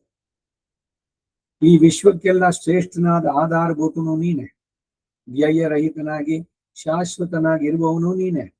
ಶಾಶ್ವತವಾದ ವೈದಿಕ ಧರ್ಮಗಳನ್ನೆಲ್ಲ ಇಂತಹ ಅವತಾರಗಳ ಮೂಲಕ ರಕ್ಷಿಸಿ ಸಂಸ್ಥಾಪನೆಯನ್ನು ಮಾಡುವವನು ನೀನೆ. ವೇದಾಹಮೇಕಂ ಪುರುಷಂ ಮಹಾಂತಂ ಆದಿತ್ಯವರ್ಣಂ ತಮಸಸ್ತು ಪಾರೇ. ಈ ತಮಸ್ಸಿನಿಂದ ಆಚೆ ಇರುವಂತಹ ಎಂದು ಶ್ರುತಿಯಲ್ಲಿ ಕೊಂಡಾಡಲ್ಪಟ್ಟಂತಹ ಶಾಶ್ವತನಾದ ಪರಮ ಪುರುಷನೇ, ಯದುಕುಲ ತಿಲಕನಾಗಿ ಅವತರಿಸುವವನು ನೀನೇ ಎಂಬುದು ನನ್ನ ಸ್ಥಿರವಾದ ನಂಬಿಕೆ, ದೃಢವಾದ ನಂಬಿಕೆ. 19ನೇ ಶ್ಲೋಕ. ಆದಿ ಮಧ್ಯಾಂತರಹಿತನಾಗಿಯೂ ಅವಧಿ ಇಲ್ಲದ ಅತಿಶಯವುಳ್ಳಂತಹ ವೀರ್ಯವೇ ಮೊದಲಾದ ಷಾಡ್ಗುಣ್ಯ ಉಳ್ಳವನನ್ನಾಗಿಯೂ, ವೀರ್ಯ ಎಂದರೆ ಸರ್ವಧಾರಣ ನಿಯಮನಾದಿ ಅನೇಕ ವ್ಯಾಪಾರಗಳಿದ್ರೂ ಕೂಡ ಸ್ವಲ್ಪವೂ ವಿಕಾರವಿಲ್ಲದವನಾಗಿ, ಅಸಂಖ್ಯೆಯಗಳಾದ ಭಾವಗಳನ್ನು ಉಳ್ಳವನಾಗಿಯೂ, ಭಕ್ತರ ವಿಷಯದಲ್ಲಿ ಚಂದ್ರನ ಹಾಗೆ ಕೋಮಲವಾದ ಅನುಗ್ರಹಿಸುವ ನೇತ್ರವನ್ನ, ದುಷ್ಟರ ವಿಷಯದಲ್ಲಿ ಸೂರ್ಯನ ಹಾಗೆ ತಪಿಸುತ್ತಿರುವ ನಿಗ್ರಹವನ್ನುಂಟು ಮಾಡುವಂತಹ ನೇತ್ರವನ್ನ ಹೊಂದಿರುವವನನ್ನಾಗಿಯೂ, ಪ್ರಜ್ವಲಿಸುವ ಕಾಲಾಗ್ನಿಯ ಹಾಗೆ ಸಂಹಾರವನ್ನುಂಟು ಮಾಡುವ ಮುಖವನ್ನು ಉಳ್ಳವನಾಗಿ, ತೇಜಸ್ಸು ಎಂದರೆ ಇತರರನ್ನೆಲ್ಲ ನಿಗ್ರಹಿಸುವಂತಹ ಸಾಮರ್ಥ್ಯ ತೇಜಸ್ಸು. ಇಂತಹ ತೇಜಸ್ಸಿನಿಂದ ವಿಶ್ವವನ್ನೆಲ್ಲ ತಪಿಸುವ ಹಾಗೆ ಮಾಡುವವನಾಗಿಯೂ, ಹೀಗೆ ಸರ್ವಕ್ಕೂ ಆಧಾರಭೂತನಾಗಿ ಸರ್ವ ಸೃಷ್ಟಿ ಸ್ಥಿತಿ ನಿಯಮನ ಸಂಹಾರಾದಿಗಳಿಗೆ ಕಾರಣಭೂತವಾಗಿರುವಂತಹ ನಿನ್ನನ್ನ ಈಗ ನಾನು ನೋಡ್ತಾ ಇದ್ದೇನೆ. ವಿಶ್ವರೂಪ ದರ್ಶನ ಮಾಡಿದ ಮೇಲೆ ಅರ್ಜುನನ ಉದ್ಗಾರ ಇವೆಲ್ಲ ನೇರವಾಗಿ ನೋಡ್ತಾ ಇದ್ದಾನೆ. 20ನೇ ಶ್ಲೋಕ. ಇಂತಹ ನಿನ್ನ ರೂಪವನ್ನು ನೋಡಿ ಯುದ್ಧವನ್ನು ನೋಡಲು ಬಂದಿರುವ ದೇವಾದಿಗಳು ನಾನು ಸಹ ಭಯದಿಂದ ವ್ಯಾಕುಲರಾಗಿದ್ದೇವೆ ಎಂದು ಅರ್ಜುನ ಹೇಳ್ತಾನೆ. ದ್ಯಾವ ಪೃಥ್ವಿಗಳ ಮಧ್ಯೆ ಇರುವ ಮೇಲಿನ ಕೆಳಗಿನ ಎಲ್ಲ ಲೋಕಗಳು, ಎಲ್ಲಾ ದಿಕ್ಕುಗಳು ಸಹ ನೀನೊಬ್ಬನಿಂದಲೇ ವ್ಯಾಪಿಸಲ್ಪಟ್ಟಿದೆ. ಈ ಅಪರಿಚ್ಛೇದ್ಯ ಸ್ವರೂಪ ಸ್ವಭಾವನ್ನುಳ್ಳಂತಹ ಮಹಾನುಭಾವನೆ, ಅದ್ಭುತವಾಗಿಯೂ ಕ್ರೂರವಾಗಿಯೂ ಇರುವಂತಹ ಈ ನಿನ್ನ ರೂಪವನ್ನು ಕಂಡು ಯುದ್ಧವನ್ನು ನೋಡಬೇಕೆಂದು ಬಂದಿರುವ ಚತುರ್ಮುಖ ಬ್ರಹ್ಮನು ಮೊದಲಾದ ದೇವತೆಗಳು, ಅಸುರರು, ಪಿತೃಗಣ, ಸಿದ್ಧ, ಗಂಧರ್ವ, ಯಕ್ಷ, ರಾಕ್ಷಸ ಗುಂಪುಗಳಲ್ಲಿ ಅನುಕೂಲರಾದವರು, ಪ್ರತಿಕೂಲರಾದವರು, ಎರಡೂ ಅಲ್ಲದವರು, ಹೀಗೆ 3 ಪಂಗಡದವರು ಎಲ್ಲರೂ ಕೂಡ ಸ್ವಾಮಿ ದತ್ತ ದಿವ್ಯ ಚಕ್ಷಸ್ಸಿನಿಂದ ಭೀತರಾಗಿ ತುಂಬಾ ಕ್ಲೇಶವನ್ನು ಹೊಂದಿದ್ದಾರೆ. ಇವರೆಲ್ಲರಿಗೂ ಏಕೆ ತೋರಿಸಿದ್ದು ಅಂತಂದ್ರೆ, ಅದರಿಂದ ತನ್ನ ಅದ್ಭುತ ಶಕ್ತಿಯಲ್ಲಿ ಅರ್ಜುನಿಗೆ ಪೂರ್ಣ ನಂಬಿಕೆ ಉಂಟಾಗುವುದಕ್ಕಾಗಿ ಅಂತ ಭಾವಿಸೋದು. ಅವರೆಲ್ಲ ಏನ್ ಕೇಳಿರ್ಲಿಲ್ವಲ್ಲ ಅಂತಂದ್ರೆ, ಅರ್ಜುನನಿಗೆ ಇವರೆಲ್ಲರೂ ಕೂಡ ನೋಡ್ತಾ ಇದ್ದಾರೆ. ಯುದ್ಧವನ್ನು ನೋಡಕ್ಕೆ ದೇವಲೋಕದಲ್ಲಿ ಅಪ್ಸರೆಯರು ಇವರೆಲ್ಲ ಸೇರೋದು ಅಂತ. ಒಂದು ವಿವಾಹ ಮಾಡಬೇಕಾದ್ರೆ ಆ ಮುಹೂರ್ತದ ಸಮಯಕ್ಕೆ ಘಂಟಾನಾದ ಮಾಡ್ತಾರೆ. ಸಾಕ್ಷಿಣಃ ಸರ್ವದೇವತೋಹ ಅಂತ ಒಂದು ಮಾತಿದೆ ಅಲ್ಲಿ. ಎಲ್ಲ ದಿಕ್ಪಾಲಕರು, ಅಷ್ಟ ದಿಕ್ಪಾಲಕರು, ಎಲ್ಲ ದೇವತೆಗಳು ಸಾಕ್ಷಿಭೂತರಾಗಿದ್ದಾರೆ. ಈ ಒಂದು ಹೆಣ್ಣು ಒಂದು ಗಂಡು ಅವರಿಬ್ಬರು ಗೃಹಸ್ಥಾಶ್ರಮವನ್ನು ಸ್ವೀಕರಿಸ್ತಾ ಇದ್ದಾರೆ. ನಮ್ಮ ಶ್ರುತಿ ಸ್ಮೃತಿ ಗ್ರಂಥಗಳಲ್ಲಿ ತಿಳಿಸಿದಂತೆ ಗೃಹಸ್ಥಾಶ್ರಮದ ಆಚರಣೆ. ಅದಕ್ಕಾಗಿ ಸಾಕ್ಷಿಣಃ ಸರ್ವದೇವತಃ, ಅಗ್ನಿ ಸಾಕ್ಷಿಯಾಗಿ ತಿಳಿದಾಗ ಅಗ್ನಿ ಒಬ್ಬನೇ ಅಲ್ಲ, ಅಷ್ಟ ದಿಕ್ಪಾಲಕರು ಅವರು ಎಲ್ಲರೂ ಸಾಕ್ಷಿಯಾಗಿರೋದು. ಈ ಸಂದರ್ಭ ಒಂದೊಂದು ಇದು ಮಾಡ್ಬೇಕಾದ್ರೆ, ಮಂಗಳ ಕಾಲದ ಕೆಲಸ ಆಗ್ಬೇಕಾದ್ರೆ ಅವರೆಲ್ಲರೂ ಇರ್ತಾರೆ. ಈ ಎಲ್ಲ ಕಾರಣದಿಂದಲೇ ಈಗ ನಾವು ಒಂದು ಅನುಜ್ಞೆ, ನಮಃ ಸದಸೆ ನಮಃ ಸದಸಸ್ಪತಿಯೇ ನಮಃ ಸಖೀನಾಂ ಪುರೋಗಾಣಾಂ ಚಕ್ಷುಷೇ ನಮೋ ದಿವತ್ತಿಗೆ ದ್ಯುಲೋಕಕ್ಕೆ ನಮಸ್ಕಾರ. ಏಕೆ ಅಂದ್ರೆ ಅಲ್ಲಿ ಸೇರಿರುವಂತ ದೇವತೆಗಳು ನಮ್ಮ ಪೃಥಿವ್ಯೈ ಇಷ್ಟು ಅರ್ಥಪೂರ್ಣವಾಗಿ ಬರುತ್ತೆ. ಅದರಲ್ಲಿ ಅಂದ್ರೆ ಒಂದು ಒಳ್ಳೆಯ ಕೆಲಸ, ಒಂದು ಯಜ್ಞ ನಡೀತಾ ಇದೆ ಅಂದ್ರೆ ಇವರೆಲ್ಲರೂ ನೋಡ್ತಾರೆ, ಕೃಪೆ ಅವ್ರಿಗೆಲ್ಲ ಉಂಟಾಗುತ್ತೆ. ಈಗದೇ ಈ ಮಧ್ಯ ಸಂದೇಹಗಳೆಲ್ಲ ಆಯಾ ಶ್ಲೋಕದ್ದು ವಿವರವಾಗಿ ಹೇಳ್ಬೇಕಾದ್ರೆ ಮೊದಲೇ ಬಂದಿದೆ, ಬಟ್ ಇಲ್ಲಿ ಒಂದೊಂದ್ಸಲಿ ಬಂದಿದ್ರು ಅಷ್ಟೇ. ಅರ್ಜುನನಿಗೆ ದಿವ್ಯ ಚಕ್ಷಸ್ಸನ್ನ ನೀಡಿದಂತೆ ಭಗವಂತನ ಈ ವಿಶ್ವರೂಪವನ್ನು ನೋಡೋಕೆ ಅವನಿಗೆ ಅನುಕೂಲರಾಗಿ ಯಾರಿದ್ರು ದೇವತೆಗಳೆಲ್ಲ, ಪ್ರತಿಕೂಲರಾಗಿದ್ದವ್ರು ಯಾರು? ಎಲ್ಲರೂ ಕೂಡ. ಅಂದ್ರೆ ಇವನ ಸಮಸ್ತ ವಿಶ್ವವನ್ನು ನಾನು ಧರಿಸಿದ್ದೇನೆ ಎನ್ನುವುದನ್ನ ಅರ್ಜುನನಿಗೆ ತೋರಿಸೋದಕ್ಕೆ ಇವೆಲ್ಲವನ್ನು ತೋರಿಸಿದ. ತನ್ನ ಅದ್ಭುತ ಶಕ್ತಿಯಲ್ಲಿ ಅರ್ಜುನನಿಗೆ ಪೂರ್ಣ ನಂಬಿಕೆ ಉಂಟಾಗುವುದಕ್ಕಾಗಿ ಅಂತ ಇಲ್ಲಿ ಭಾವಿಸ್ತಕ್ಕದ್ದು ಒಂದು. 21ನೇ ಶ್ಲೋಕ. ಅರ್ಜುನನ ಯುದ್ಧವನ್ನು ನೋಡುವುದಕ್ಕಾಗಿ ಬಂದವರ ಅವಸ್ಥೆಯನ್ನೇ ಪುನಃ ವರ್ಣಿಸಿ ಹೇಳ್ತಾನೆ. ಈ ಉತ್ಕೃಷ್ಟವಾದ ದೇವತೆಗಳ ಸಮೂಹ ಎಲ್ಲವೂ ಕೂಡ ಈ ನಿನ್ನ ಉಗ್ರವಾದ ವಿಶ್ವರೂಪವನ್ನು ನೋಡಿ ನೀನು ಪರತತ್ವವೇ ಎಂದು ಭಾವಿಸಿ ನಿನ್ನನ್ನು ಆಶ್ರಯಿಸಲು ಬರ್ತಾ ಇದ್ದಾರೆ. ಇನ್ನು ಕೆಲವರು ಭಯಪಟ್ಟವರಾಗಿ ರಕ್ಷಿಸು ಎಂದು ಅಂಜಲಿ ಬದ್ಧರಾಗಿ ಕೇಳ್ತಾ ಇದ್ದಾರೆ. ಸರ್ವರಿಗೂ ಮಂಗಳವಾಗಲಿ ಎಂದು ಹೇಳಿ ಮಹರ್ಷಿ ಸಿದ್ಧ ಸಂಘದವರು ವಿಪುಲಗಳಾದ ಸ್ತೋತ್ರಗಳ ಮೂಲಕ ನಿನ್ನನ್ನು ಸ್ತುತಿಸ್ತಾ ಇದ್ದಾರೆ. ಇವೆಲ್ಲವನ್ನು ಭಗವಂತನನ್ನ ಅವನ ವಿಶ್ವರೂಪವನ್ನು ನೋಡಿದಾಗ ಅರ್ಜುನ ನೋಡಿದ, ಎಲ್ಲವನ್ನು ಅವನಲ್ಲಿಯೇ ನೋಡಿದ, ಕೃಷ್ಣನಲ್ಲಿ. ಎಲ್ಲರೂ ಅವನನ್ನ ಪ್ರಾರ್ಥನೆ ಮಾಡ್ತಾ ಇದ್ದಾರೆ, ಕೆಲವರು ಭಯಪಟ್ಟಿದ್ದಾರೆ. ಇವೆಲ್ಲ 22ನೇ ಶ್ಲೋಕ. ಏಕಾದಶ ರುದ್ರರು, ದ್ವಾದಶ ಆದಿತ್ಯರು, ಅಷ್ಟವಸುಗಳು, ಸಾಧ್ಯರು, ವಿಶ್ವೇ ದೇವರುಗಳು, ಅಶ್ವಿನಿ ದೇವತೆಗಳು, 49 ಜನ ಮರುದ್ಗಣಗಳು, ಪಿತೃದೇವತೆಗಳು ಮತ್ತು ಗಂಧರ್ವರು, ಯಕ್ಷರು, ಅಸುರರು, ಸಿದ್ಧರು, ಹೀಗೆ ಎಲ್ಲ ಸಮೂಹಗಳು ನಿನ್ನನ್ನು ಆಶ್ಚರ್ಯಯುಕ್ತವಾಗಿ ನೋಡ್ತಾ ಇದ್ದಾರೆ. ಈ ಎಲ್ಲ ಉದ್ಗಾರ ಯಾರಿಂದ? ಅರ್ಜುನನಿಂದ. ಭಗವಂತ ಅವನಿಗೆ ದಿವ್ಯ ಯಶಸ್ಸನ್ನ ಕೊಟ್ಟ ಮೇಲೆ ಎಲ್ಲವನ್ನು ಕೃಷ್ಣನ ಒಂದು ಶರೀರದಲ್ಲೇ ನೋಡ್ತಾ ಇದ್ದಾನೆ ಪೂರ್ಣವಾಗಿ. ಅವನೇ ಅಷ್ಟು ಬೃಹತ್ತಾಗಿ ವಿರಾಟ್ ಸ್ವರೂಪದಲ್ಲಿ ತೋರಿಸ್ತಾ ಇದ್ದಾನೆ. 23ನೇ ಶ್ಲೋಕ. ಇವರುಗಳೆಲ್ಲ ಹೇಗೆ ಭಯ ವಿಕುಲಾಗಿದ್ದಾರೋ ಹಾಗೆ ನಾನು ಸಹ ಭಯದಿಂದ ಖೇದವನ್ನು ಹೊಂದಿದ್ದೇನೆ ಅಂತ ಹೇಳ್ಕೊಳ್ತಾನೆ. ಭಯವಾಗಿದೆ ಇಂತಹ ವಿರಾಟ್ ಸ್ವರೂಪವನ್ನು ನೋಡಿದಾಗ. ಹೇ ಮಹತ್ತಾದ ಬಾಹುಶಕ್ತಿಯುಳ್ಳಂತಹ ಪರಮಪುರುಷನೇ, ಅನೇಕ ಮುಖಗಳನ್ನ, ನೇತ್ರಗಳನ್ನ ಉಳ್ಳಂತಹ, ಅನೇಕ ಬಾಹುಗಳನ್ನ, ತೊಡೆಗಳನ್ನ, ಪಾದಗಳನ್ನ ಉಳ್ಳಂತಹ, ಅನೇಕ ಜಠರಗಳನ್ನುಳ್ಳ, ಅನೇಕ ಕ್ರೂರಗಳಾದ ಕೋರೆ ಹಲ್ಲುಗಳನ್ನುಳ್ಳಂತಹ ಈ ನಿನ್ನ ಅದ್ಭುತವಾದ ರೂಪವನ್ನು ನೋಡಿ ಈಗ ಯುದ್ಧಕಾಂಕ್ಷಿಗಳಾಗಿ ಬಂದಿರುವ ದೇವತೆಗಳ ಮೊದಲಾದವರು ನಾನು ಸಹ ತುಂಬಾ ವ್ಯಾಕುಲವನ್ನು ಹೊಂದಿದವರಾಗಿದ್ದೇವೆ. 24. ದಿವ್ಯ ವೈಕುಂಠವನ್ನು ಮುಟ್ಟುವ ಎಂದರೆ ದಿವ್ಯ ವೈಕುಂಠದವರೆಗೂ ಇರುವ ಸಮಸ್ತ ಚೇತನದಿಂದ ಕೂಡಿದ ಸಮಸ್ತ ಪ್ರಕೃತಿ ಮಂಡಲವನ್ನು ಆಶ್ರಯಿಸಿರುವ ಬಹುಪ್ರಕಾಶವಾಗಿರುವ ಅನೇಕ ವರ್ಣಗಳುಳ್ಳ ಅತಿ ವಿಶಾಲವಾಗಿ ಅಗಾಧವಾಗಿ ತೆರೆಯಲ್ಪಟ್ಟಂತಹ ಮುಖವನ್ನುಳ್ಳವನಾಗಿರುವ ಪ್ರಜ್ವಲಿಸುವ ವಿಶಾಲವಾದ ಕಣ್ಣುಗಳುಳ್ಳ ರೂಪವುಳ್ಳವನಾಗಿರುವ ನಿನ್ನನ್ನು ಕಂಡು, ಹೇ ಸರ್ವವ್ಯಾಪಿಯಾದ ವಿಷ್ಣುವೇ, ವಿಶ್ವಂ ವಿಷ್ಣು ವಷಟ್ಕಾರೋ, ವಿಶ್ ಅಂತ ಅನ್ನೋದು ವ್ಯಾಪನೆ ಅಂತ ಧಾತುಕಾರಿಕೆ. ಎಲ್ಲವನ್ನು ವ್ಯಾಪಿಸಿದ್ದಾನೆ. ಅವನು ಇಲ್ಲದೆ ಇರುವ ಸ್ಥಳವೇ ಇಲ್ಲ. ಅಂತಹ ಎಡಗಡೆನ ವ್ಯಾಪ್ತಿ, ಅಂತರ್ವ್ಯಾಪ್ತಿ. ಅದರ ಉದಾಹರಣೆಗೆ ಅಂತರ್ವ್ಯಾಪ್ತಿ, ಅವನು ಎಲ್ಲದ್ರ ಒಳಗೂ ಇದ್ದಾನೆ ಅನ್ನೋದಕ್ಕೆ ನರಸಿಂಹಾವತಾರ. ಈ ಕಂಬದಲ್ಲಿ ಕೇಳದ, ಕಂಬದ ಬದಲು ಇನ್ನೆಲ್ಲಾರು ಕೇಳಿದ್ರೆ ಅಲ್ಲೂ ತೋರಿಸ್ತಾ ಇದ್ದ. ಬಹಿರ್ವ್ಯಾಪ್ತಿ, ಈ ವಾಮನಾಗಿ ತ್ರಿವಿಕ್ರಮನಾಗಿ ಬೆಳೆದ್ನಲ್ಲ, ಅಂಡಕಟ, ಅವನ್ನು ಭೇದಿಸಿ ಅದನ್ನು ಭೇದಿಸಿ ಇನ್ನು ಮೇಲೆ ಕೋರ. ಹೀಗೆ ಸರ್ವವ್ಯಾಪಿ, ಸರ್ವವ್ಯಾಪುತ್ರತ್ವ ಅದನ್ನ ನೋಡಿದ್ರು. ಅತ್ಯಂತ ಭಯಗೊಂಡ ಮನಸ್ಸನ್ನು ಹೊಂದಿದವನಾಗಿ, ಕ್ಲೇಶವನ್ನು ಹೊಂದಿದವನಾಗಿ, ದೇಹಧಾರಣೆಗೆ ಬೇಕಾದ ಮನಸ್ಸಿನ ಸ್ಥೈರ್ಯವೇ ಇಲ್ಲವಾಗಿದೆ. ಭಗವಂತನ ವಿಶ್ವರೂಪವನ್ನು ಕಂಡ ಮೇಲೆ ಯಾಕೆ ಭಯ ಅಂದ್ರೆ ಏನು? ಒಂದ್ ಕಡೆಯಿಂದ ಎಲ್ಲ ಅವನ ಬಾಯಿನಲ್ಲೇನೆ ಎಲ್ಲ ಅಗದು ನುಂಗ್ತಾ ಇದ್ದಾನೆ. ಜಂಬೇದದಾಮಿ ಅಂತ ಕ್ರೂರಿಗಳಾದವರು, ಭಗವದ್ ವಿರೋಧಿಗಳು, ಇವರನ್ನ ಅವನ ಹಲ್ಲಿನಲ್ಲಿ ಒಡೆದಾಗ ಅವನ ತಲೆ ಬುರುಡೆ ಚೂರಾಗಿ ಅವನು ಅಗದು ನುಂಗ್ತಾ ಇದ್ದಾನೆ. ಇದೆಲ್ಲ ನೋಡಿದಾಗ ಅವನಿಗೆ ಸರ್ವೇಂದ್ರಿಯಗಳ ಮೂಲಕವಾಗಿ ಶಾಂತಿ ಇಲ್ಲವಾಗಿದೆ ಅಂತಾನೆ ಅರ್ಜುನ 24ನೇ ಶ್ಲೋಕದಲ್ಲಿ. 25. ಓ ಜಗತ್ತುಗಳಿಗೆಲ್ಲ ಆವಾಸಭೂತನೇ, ಎಲ್ಲರಿಗೂ ಕೂಡ ಅವನೇ.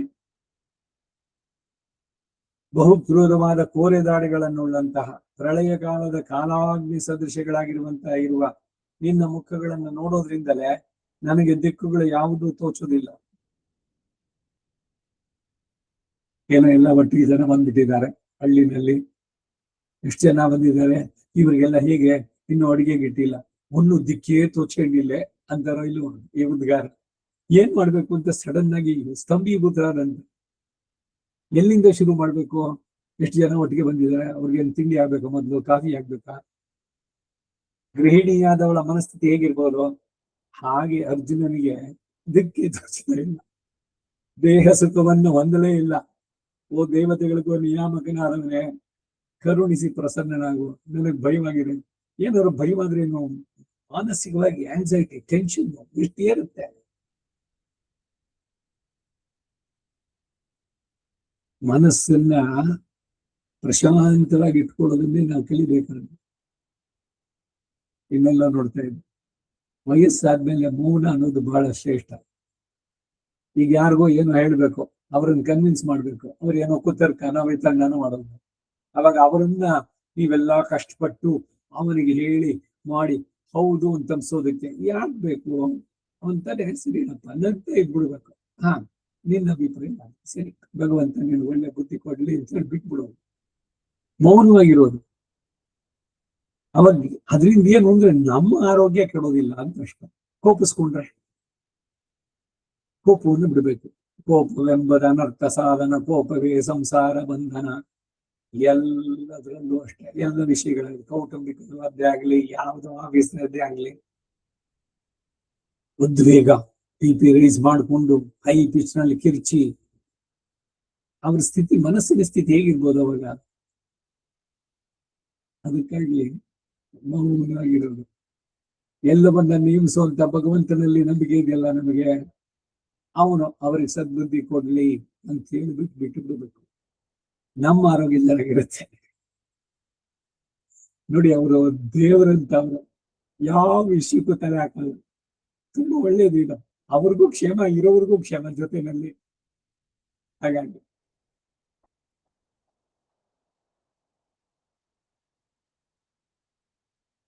ಹೇ ದೇವತೆಗಳಿಗೂ ನಿಯಾಮಕನಾದವನೇ, ಕರುಣಿಸಿ ಪ್ರಸನ್ನನಾಗುವ. ಮುಂದೆ 26 ಮತ್ತು 27ನೇ ಶ್ಲೋಕ ಎರಡನ್ನು ಸೇರಿಸಿ ಹೇಳ್ತಾ ಇದ್ದಾರೆ. ಇದುವರೆಗೂ ಲೀಲಾ ಸಾರಥಿಯ ಪಾರಮೈಶ್ವರ್ಯವನ್ನ ಪ್ರದರ್ಶಿಸುವಂತಹ ಸರ್ವ ಸೃಷ್ಟಿ ಸ್ಥಿತಿ ಲಯಗಳಿಗೂ ಆತನು ಅಧಿಕಾರಿ ಎಂದು, ಎಲ್ಲವನ್ನು ವ್ಯಾಪಿಸಿದ್ದಾನೆ, ಎಲ್ಲಕ್ಕೂ ಸತ್ತ ನಿಯಮನಾದಗಳಿಗೆ ಆತನು ಕಾರಣನು ಎಂಬುದನ್ನ ತೋರಿಸುವ ರೂಪವನ್ನ ಕಂಡೆ ಅಂತ ಹೇಳಿಕೊಂಡ. ಮುಂದೆ ಧಾತರಾಷ್ಟ್ರಾದಿ ಸರ್ವ ದುಷ್ಟರ ನಾಶದ ಮೂಲಕ ಭೂಭಾರ ಅವತಾರಣಕ್ಕಾಗಿ ಪರಮಪುರುಷನಾದ ನೀನು ಅವತರಿಸುವುದು ಎಂಬ ದೃಶ್ಯವನ್ನು ಕೂಡ ನಿನ್ನ ರೂಪದಲ್ಲಿ ಕಂಡೆ ಎಂದು ಅರ್ಜುನನು ಮುಂದಿನ 2 ಶ್ಲೋಕಗಳ ಮೂಲಕ ಅರಿಕೆ ಮಾಡಿಕೊಳ್ತಾನೆ.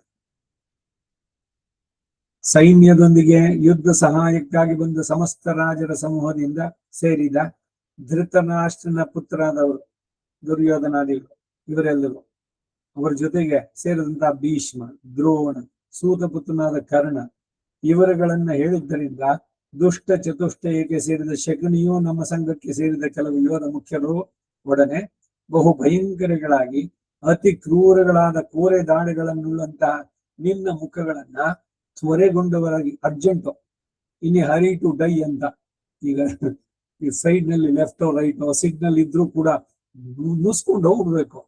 ಅವನು ಅದೇ ರೀತಿ ಇನ್ನೇನ್ ಮುಗ್ದೋಗುತ್ತೆ ಸಿಗ್ನಲ್ ಅಂತ, ಆ ಕಡೆ ಪಕ್ಕದವನು ಫಾಸ್ಟ್ ಆಗಿ ಬರ್ತಾನೆ, ಇವನು ಫಾಸ್ಟ್ ಆಗಿ ಹೊರಟು, ಬೇಗ ನಾನು ಹೋಗ್ಬಿಡ್ತೀನಿ ಅಷ್ಟಲ್ಲಿ ಅಂತ. ಇಬ್ರು ಹೊಡೆದ್ರು, ಸತ್ರು. ಇದಕ್ಕೆ ಇನ್ನೇ ಹರಿ ಟು ಡೈ ಅನ್ನೋದು. ಹಾಗೆ ಇಲ್ಲಿ ದುಷ್ಟ ಚತುಷ್ಟಯರು ಎಲ್ಲರೂ ಕೂಡ ಬೇಗ ಬೇಗ ಹೋದ್ರಂತೆ ಕೃಷ್ಣನ ಬಾಯೊಳಗೆ ಬೀಳೋಕೆ, ಆ ಕೋರೆ ದಾನಿಗಳು ವಿಶ್ವರೂಪದಲ್ಲಿ.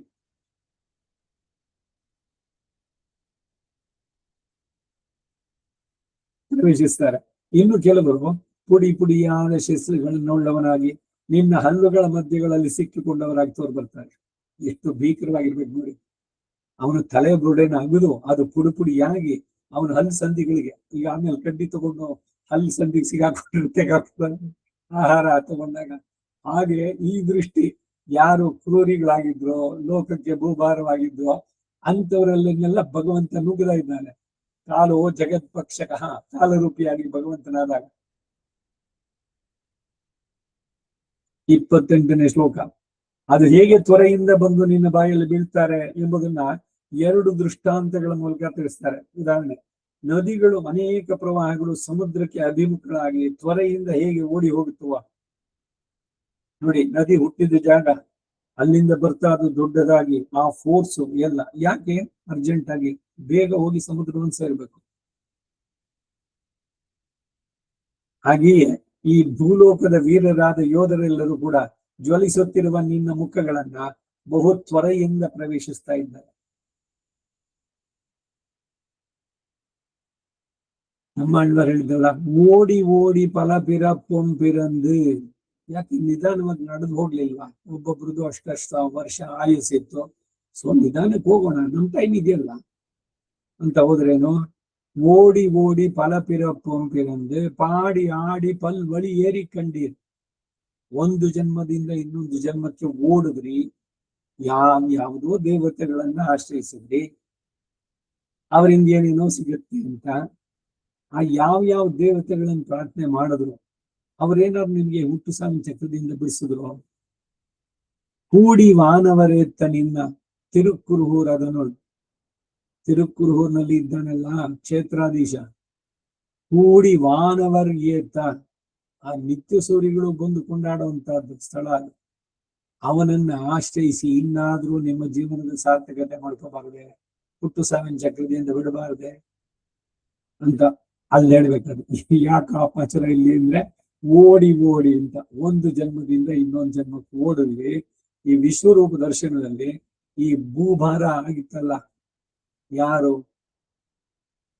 ಧರ್ಮದ್ವೇಷಿಗಳು ಬ್ರಹ್ಮದ್ವೇಷಿಗಳು ಇವರೆಲ್ಲರೂ ಕೂಡ ಅವ್ರು ಹೀಗೆ ಸಾಯ್ತಾರೆ ಕಡೆಗೆ.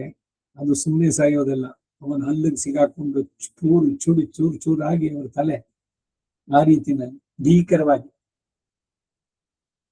29ನೇ ಶ್ಲೋಕ. ಮತ್ತು ವಿಶೇಷವಾಗಿ ಜ್ವಲಿಸುವ ಅಗ್ನಿಯಲ್ಲಿ ಶಲಭ ಹುಳುಗಳು ತುಂಬಾ ವೇಗವುಳ್ಳವುಗಳಾಗಿ ತಮ್ಮ ನಾಶಕ್ಕಾಗಿ ಹಾಗೆಯೇ ತ್ವರೆಯಿಂದ ತಾವೇ ಬಂದು ಬೀಳುತ್ತವ. ಈಗ ರಾತ್ರಿ ಏನೋ ಒಂದು ಇದು ಈಗಿನ ಬರೆದು ಹೇಳೋದು ಅಂತಂದ್ರೆ, ಏನೋ ಒಂದು ಫೈರ್ ಅಂತ ಹೇಳ್ತಾರೆ, ಕ್ಯಾಂಪ್ ಫೈರ್ ಅಂತ ಏನೋ, ಎಲ್ರು ಒಟ್ಟಿಗೆ ಸೇರಿದಾಗ ಎಲ್ಲ ಸೌದೆ ಇದೆಲ್ಲ ಹಾಕ್ಬಿಟ್ಟು ಅದ್ರ ಸುತ್ತಲೂ ಕುರ್ಚಿಗಳು ಮತ್ತೊಂದು ಇಟ್ಕೊಂಡು ಆಮೇಲೆ ಏನು ಕುಡಿತುವ ಮತ್ತೊಂದು ಮಾಡ್ತಾರೆ. ಆ ಬೆಂಕಿಯ ಜ್ವಾಲೆ ರಾತ್ರಿ ಜೋರಾಗಿದ್ದಾಗ ಕಾಡಿನಲ್ಲಿ, ಅಲ್ಲಿ ಒಂದು ಪ್ರಾಣಿಗಳು ಬೇರೆ ಪ್ರಾಣಿಗಳು ಬೆಂಕಿ ನೋಡಿದ್ರೆ ಹತ್ರಕ್ಕೆ ಬರೋದು, ಆದ್ರೆ ಈ ಚಿಕ್ಕ ಚಿಕ್ಕ ಮಿಡತೆಗಳು ಇವೆಲ್ಲ ತಾವಾಗಿ ಏನೋ ಬೆಳಕಿದೆಯಲ್ಲ ಅಲ್ಲಿ ಏನೋ ಆಹಾರ ಸಿಗುತ್ತೆ ಅಂತ ಬಂದು ತಾವಾಗಿ ಬಿದ್ದು ಸಾಯುತ್ತವೆ. ಹಾಗೆ ಮೃತ್ಯುವಿನ ಇದಕ್ಕೆ ತಾವಾಗೆ ಬಂದು ಬೀಳುವಂತವು. ಈ ಉದಾಹರಣೆ, ಒಂದು ನದಿ ಹೇಗೆ ಸಮುದ್ರಕ್ಕೆ ಸೇರ್ಬೇಕಾದ್ರೆ ತ್ವರೆಯಿಂದ ಓಡಿ ಬರುತ್ತೋ, ಹಾಗೆ ಮಿಡತೆಗಳು ಈ ಚಿಟ್ಟೆಗಳು ಇವೆಲ್ಲ ತಾವಾಗೆ ಬಂದು ದೀಪದ ಇದರಲ್ಲಿ ಬಿದ್ದು ಸಾಯುತ್ತವೆ. ಹಾಗೆ ಭಗವಂತನ ವಿರೋಧಿಗಳೆಲ್ಲ ತಾವಾಗಿ ಬಂದು ಬೀಳ್ತಾರೆ ಅದರ ಬಾಯಿಗೆ. ಕಾಲೋ ಜಗದ್ಭಕ್ಷಕಃ ಅಂತ ಹೇಳಿದಂಗೆ ವಿಶೇಷ ತ್ವರೆ ಉಳ್ಳವರಾಗಿ ತಮ್ಮ ನಾಶಕ್ಕಾಗಿ ಪ್ರಜ್ವಲಿಸುತ್ತಿರುವ ನಿನ್ನ ಬಾಯಿಯಲ್ಲಿ ಬಂದು ಬೀಳುತ್ತಾರೆ. 30ನೇ ಶ್ಲೋಕ. ಓ ಸರ್ವವ್ಯಾಪಿಯಾದಂತ ವಿಷ್ಣುವೇ, ಪ್ರಜ್ವಲಿಸುತ್ತಿರುವ ನಿನ್ನ ಮುಖಗಳಿಂದ ಯುದ್ಧ ಮಾಡುವುದಕ್ಕಾಗಿ ಬಂದ ಸಮಸ್ತ ರಾಜರೇನು ಯೋಧರೇನು ಹೀಗೆ ಎಲ್ಲರನ್ನೂ ನುಂಗುವವನಾಗಿ ನಾಲಿಗೆಗಳಿಂದ ಅವರ ರಕ್ತವನ್ನು ನೆಕ್ಕುತ್ತಾ ಇದ್ದೀಯ. ಸಮಸ್ತ ಜಗತ್ತನ್ನು ಮಹತ್ತಾದ ಪ್ರಕಾಶದಿಂದ ತುಂಬಿರುವುದರಿಂದ ಸಹಿಸಲು ಅಸಾಧ್ಯವಾಗಿ ಕ್ರೂರವಾಗಿರುವ ಆ ಕಾಂತಿಗಳು ಲೋಕವನ್ನೆಲ್ಲ ತಪ್ಪಿಸುತ್ತಾ ಇದ್ದಾರೆ. ಆ ದೃಷ್ಟಿಯಿಂದ ದೂರ ಇದನ್ನ ನೋಡಿದಾಗ ನೋಡಿ, ಈ ರೀತಿ ಸಮಾಜದಲ್ಲಿ ಬೇರೆ ಬೇರೆ ಸ್ಥಳದಲ್ಲಿ ಭಗವಂತನ ನೋಡುವ ಸಂಬಂಧಗಳು. ಈಗ ಅವಳು ಕಾಳಿ, ಭದ್ರಕಾಳಿ, ಕಾಲಭೈರೇಶ್ವರ, ರುಂಡಮಾಲೆಯನ್ನು ಧರಿಸಿರುವಂತಹದ್ದು, ನೋಡೋದಕ್ಕೂ ತೀವ್ರವಾಗಿ ನಾಲಿಗೆಯನ್ನು ಚಾಚ್ಕೊಂಡು ರಕ್ತವನ್ನ ಮಾಡಿ ಅವುಗಳಿಗೆ ಈ ಕೋಣ ಕುರಿ ಕುಳಿ ಅದ್ದು ಇದ್ದು ಎಲ್ಲದನ್ನು ಕಡ್ದು ಆ ರಕ್ತವನ್ನು ತಂದು ಹಾಕಿ ಮಾಡಿ ಇವೆಲ್ಲ ಆ ರೀತಿ ಉಂಟು ಅಂದ್ರೆ ಅದೊಂದು ರೀತಿಯಲ್ಲಿ ಉಪಾಸನೆ ಅವರುಗಳು ಮಾಡುವಂತಹದ್ದು. ನಾವು ನಮಗೆ ಭಗವಂತ ಅವನು ಸದಾ ಪ್ರಸನ್ನವದನ, ತಂದೆ ತಾಯಿಯಂತೆ ಅತ್ಯಂತ ವಾತ್ಸಲ್ಯಪೂರ್ಣ. ನಾವು ಅವನಿಗೆ ಭಯಪಡ್ಬೇಕಾಗಿಲ್ಲ ಭಗವಂತನ ಹತ್ರ ಹೋಗೋಕೆ. ಅಪ್ಪ ಅಮ್ಮನ ಜೊತೆ ಹತ್ರಕ್ಕೆ ಅಥವಾ ಹತ್ರಕ್ಕೆ ಹೋಗಕ್ಕೆ ಮಕ್ಕಳಿಗೆ ಏನಾದ್ರು ಇದೆಯನ್ನೋ ಆನಂದದಿಂದ ಹೋಗಿ ಕಟ್ಕೊಳ್ತಾರೆ, ತೊಡೆ ಮೇಲೆ ಕೂತ್ಕೊಳ್ತಾರೆ. ಆ ರೀತಿ ನಾವು ನಮ್ಮ ಭಗವಂತನ ನಾವು ನೋಡುವಂತಹದ್ದು ಇಲ್ಲ. ಯಾವುದೋ ವರ್ಷದಲ್ಲಿ ಒಂದು ದಿವಸ ಒಂದು ಕಳಸದಲ್ಲಿ ಅವನನ್ನು ಆವಾಹನೆ ಮಾಡಿ ಅದೇನು ವಿಧಿಗಳು ಆ ರೀತಿ ನಡೆಸಿ ಆಮೇಲೆ ಉದ್ವಾಸನೆ ಮಾಡಿ ಅದೊಂದು ರೀತಿ. ಆ ಎಲ್ಲ ಬೇರೆ ಬೇರೆ ಅವರವರ ಸಂಪ್ರದಾಯ. ಯಾವುದು ಕಡ್ದು ಇದು ಅಂತ ಹೇಳೋದು. ನಾವು ನೋಡೋದೇನು ಅಂದ್ರೆ, ನಾವು ಪ್ರತಿದಿನ ಅವ್ರು ಒಂದು ವರ್ಷಕ್ಕೆ ಮಾಡೋದು. ಈಗ ವರಮಹಾಲಕ್ಷ್ಮಿ ವ್ರತ ನಾವು ಮಾಡಲ್ಲ, ಕಳಶ ಇಟ್ಟು ಅದಕ್ಕೇನೋ ಕುಂಭದ ಮುಖ ಅದು ಹೇಗ್ ಮಾಡೋದು ಇದು ಕೂಡ ಎಲ್ಲ ತೋರಿಸ್ತಾರೆ. ಒಂದು ಹುಳ ಇಡಿ, ಅದಕ್ಕೆ ಸೀರೆ ಸುತ್ತಿ, ಮುಖ ಇನ್ನೊಂದನ್ನು ಮುಖವಾಡ ಅಲ್ಲಿಡಿ, ಆಮೇಲೆ ನಿಮ್ಮಲ್ಲಿ ಏನೇನ್ ಚಿನ್ನದ್ದು ಇದೆಯೋ ಅದನ್ನೆಲ್ಲ ತನ್ನಿ, ಕಾಸು ದುಡ್ಡು ಎಲ್ಲದನ್ನು ತಂದಲ್ಲಿ ಇಟ್ಟಲ್ಲ. ಏನು ಅವ್ರು ನಡೆಸೋದು ಅವರ ಇರ್ಲಿಕ್ಕೆ. ನಮಗೆ ಅವಳು ಜಗನ್ಮಾತೆ, ಪ್ರತಿದಿನ ಅವಳು ಇರ್ಬೇಕು. ಈಗ ಅಪ್ಪ ಅಮ್ಮನನ್ನ ಯಾವತ್ತೋ ಒಂದ್ ದಿವಸ ನೋಡೋವನ್ಗೂ ಪ್ರತಿದಿನ ಅವನಿಗೆ ಪೂಜೆ ಮಾಡೋವನಿಗೂ ವ್ಯತ್ಯಾಸ ಇದ್ದಂತೆ. ಹೀಗೆ ಇಲ್ಲಿ ಅವನ ಭೀಕರ ರೂಪವನ್ನು ನೋಡಿ ಪೂಜೆ ಮಾಡುವಂಥವು ಉಗ್ರ ರೂಪಿಗಳಲ್ಲಿ ಆ ತರದಲ್ಲಿ ನೋಡುವಂತ. ಸಮಸ್ತ ಜಗತ್ತನ್ನು ಮಹತ್ತಾದ ಪ್ರಕಾಶದಿಂದ ತುಂಬಿ ಬರುವುದರಿಂದ ಸಹಿಸಲು ಅಸಾಧ್ಯವಾಗಿ ಕ್ರೂರವಾಗಿರುವ ಆ ಕಾಂತಿಗಳು ಲೋಕವನ್ನೆಲ್ಲ ತಪಿಸುತ್ತಾ ಇವೆ. ತಪತಿ ಅಂತ ಅಂದ್ಬಿಟ್ಟು ಸೂರ್ಯನಿಗೆ ಹೆಸರು. ಏನು ಅಂದ್ರೆ ತಾಪವನ್ನು ಉಂಟು ಮಾಡ್ತಾನೆ. ಎಲ್ಲ ಚೂರು ಚೂರು ಸುಡುತ್ತೆ. ಎಷ್ಟೊತ್ತು ನಿಂತ್ಕೊಳಕ್ಕಾಗುತ್ತೆ ಸೂರ್ಯನ ಇದರಲ್ಲಿ? ಅಯ್ಯೋ ಎಲ್ಲರೂ ನೆರಳಿದ್ರೆ ನಿಂತ್ಕೊಳ್ಳೋಣ ಅಂತ. ಈಗ ಶೆಕೆ ಬೇರೆ ಶುರುವಾಗಿದೆ. ಎಷ್ಟೊತ್ತು ನೀವು ಬಿಸಿಲಿನಲ್ಲಿ ವಾಕ್ ಮಾಡ್ತೀರೇನು? ಎಲ್ಲರೂ ನೆರಳಿನಲ್ಲಿ ಮಾಡೋಣ ಅನ್ಸುತ್ತೆ ಹೊರತು ಬಿಸಿಲಿನಲ್ಲಿ ಆಗೋದಿಲ್ಲ. ಯಾಕೆಂದ್ರೆ ಅದು ಶಾಖ ತೀವ್ರವಾಗಿದ್ದು.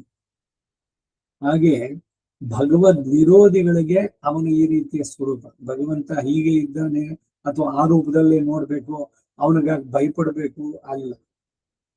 ನಾವು ನೋಡುವುದು ನಮ್ಮ ಸಂಬಂಧ ಅವನ ಜೊತೆ ಹೆಂಗ್ ಇಟ್ಕೊಳ್ತೀವಿ ಅದರಲ್ಲಿ. ಮಗುವಾಗಿ ಕಂಡ್ರು ಯಶೋದೆಯ ಹೇಗೆ ಮಾಡಿದ್ಲು ಆ ಭಾವದಲ್ಲಿ ಪೆರಿಯ ಆಳ್ವಾರ್ ಅನುಸಂಧಾನ ಮಾಡಿದ್ರು. ತಿರುಮಂಗೈ ಆಳ್ವಾರ್ ನಾನು ನಾಯಕಿ, ತಿರುಮಂಗೈ, ಮಂಗೈ ಅಂದ್ರೆ ನಾಯಕಿ, ತಿರುಮಂಗೈ ಅವನು ತನ್ನ ಪ್ರಿಯಕರ.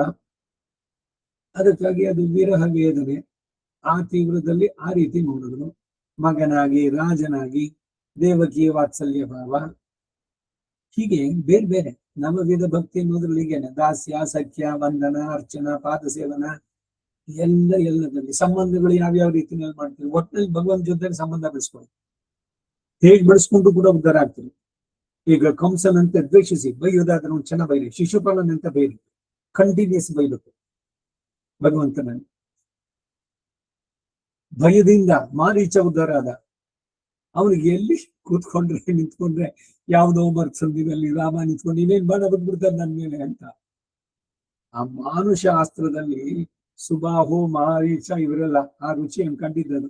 ವಿಶ್ವಾಮಿತ್ರನ ಯಜ್ಞಕ್ಕೆ ಹೋಗಿ ಭಂಗ ಮಾಡೋಕೆ ಅಂತ ಹೋದ್ರು. ಅವಾಗ ಆ ಮಾನುಷಾಸ್ತ್ರದಿಂದ ಇವನನ್ನ ಅನಂತ ಸಹಸ್ರ ಯೋಜನ ದೂರ ತಗೊಂಡು ಬಿಸಾಕ್ತವನು. ಆ ಕ್ಷಣದಿಂದ ಇವನಿಗೆ ಮಾರೀಚನಿಗೆ ರಾಮನ ಬಾಣದ ಭಯ.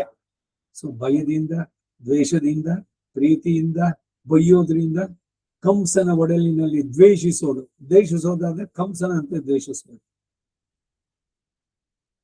ಹೇಗೋ ನೀವು ಹೀಗ್ ಬರ್ತೀರೋ ಹಾಗೆ ಬರ್ತೀರೋ, ಒಟ್ಟಿನಲ್ಲಿ ಭಗವಂತನ ಸಂಬಂಧ ಒಳ್ಳೆ. ಅದೆಲ್ಲ ಕಷ್ಟ ಸಾಧ್ಯವಾದದ್ದು. ಅದಕ್ಕಿಂತ ಬಹಳ ಸುಲಭವಾದದ್ದು ನಮ್ಮನ್ನು ನಾವು ಭಗವಂತನಿಗೆ ಒಪ್ಪಿಸ್ಕೊಂಡ್ಬಿಡೋದು. ನಾವು ಭಗವಂತನಿಗೆ ಸೇರಿದವರು, ನಾವು ಬೇರೆ ಅಲ್ವೇ ಅಲ್ಲ. ಇದು ನಮ್ಮ ಸಂಪ್ರದಾಯ. ಸುಲಭವಾದದ್ದು, ಡೆಫಿನೆಟ್ ಆಗಿ ಸಿಗುವಂಥದ್ದು. Safest and surest way of reaching God. 30ನೇ ಶ್ಲೋಕ ಆಯ್ತಲ್ಲ, ಲೋಕವೆಲ್ಲ ತರಿಸ್ತಾ ಇದ್ದಿದ್ದು. 31 ಹೀಗೆ ಅತಿ ಉಗ್ರ ರೂಪವನ್ನು ಧರಿಸಿಕೊಂಡು ತೋರೋದ್ರಲ್ಲಿ ತಮ್ಮ ಉದ್ದೇಶ ಏನು ಅನ್ನುವುದನ್ನು ದಯವಿಟ್ಟು ತಿಳಿಸಿ. ಸರ್ವ ದೇವತೆಗಳಿಗಿಂತಲೂ ಶ್ರೇಷ್ಠರಾದ ತಮಗೆ ನಮಸ್ಕಾರ. ಕೃಷ್ಣನನ್ನ ಬಾರೋ ಹೋಗುವಂತಂದವನು ಇವನ ವಿರಾಟ್ ರೂಪವನ್ನು ನೋಡಿ ಅವನ್ನ ಅಡ್ರೆಸ್ ಮಾಡೋದು. ತಂದೆ ತಾಯಿಯನ್ನ ಗೌರವದಿಂದ ಕರಿಬೇಕಾ, ಬನ್ನಿ ಕೂತ್ಕೊಳ್ಳಿ ಅಂತ. ಹಿಂಗೆ ಹೀಗೆ ಹೇಳಿದ್ರು ಹೇಗೆ ತಪ್ಪಾಗತ್ತ ಅಂದ್ರೆ, ಆತ್ಮೀಯತೆಯಿಂದ ಅದಾದ್ರೂ ಕೂಡ ತಂದೆ ಹೇಳ್ಬೇಕಾದ್ರೆ ಗೌರವ ಭಾವನೆ ಇರ್ಬೇಕು ಸದಾ. ಅವನು ಪ್ರಥಮ ಆಚಾರ್ಯ, ಅವನು ಇದಾನಲ್ಲ ನಮ್ಮಪ್ಪ, ಅವನು ಬಂದ. ಈಗ ಗೌರವ ಇದ್ರೆ ಸಹಜವಾಗಿ ಆ ಭಕ್ತಿ ಭಾವನೆ ಬರುತ್ತೆ. ಅದಕ್ಕೇನೆ ಇಂದಿನ ದಂಪತಿಗಳು, ಯುವ ದಂಪತಿಗಳಿದೆ, ಏನೋ ಮಗನೇ ಬಾರೋ ಅಂತ ಕರೆಯೋದು, ಏನಮ್ಮ, ಏನೋ ಮಚ್ಚ, ಅದ್ ಏನ್ ಭಾಷೆಗಳು, ಅದು ಏನು ಸಂಬೋಧನೆಗಳು. ಅಲ್ಲಿ ಪತಿ ದೇವರು ಅನ್ನುವಂತ ಭಾವ ಬರುತ್ತೆ. ಎಲ್ಲಿ ಹೋಗ್ತಾ ಇದೆ ಬೇಸಿಕ್ ಆಗಿ ನೋಡಿ. ಅದರಿಂದನೇ ಈ ಸಂಬಂಧಗಳು ಅಳಿಸುತ್ತೆ.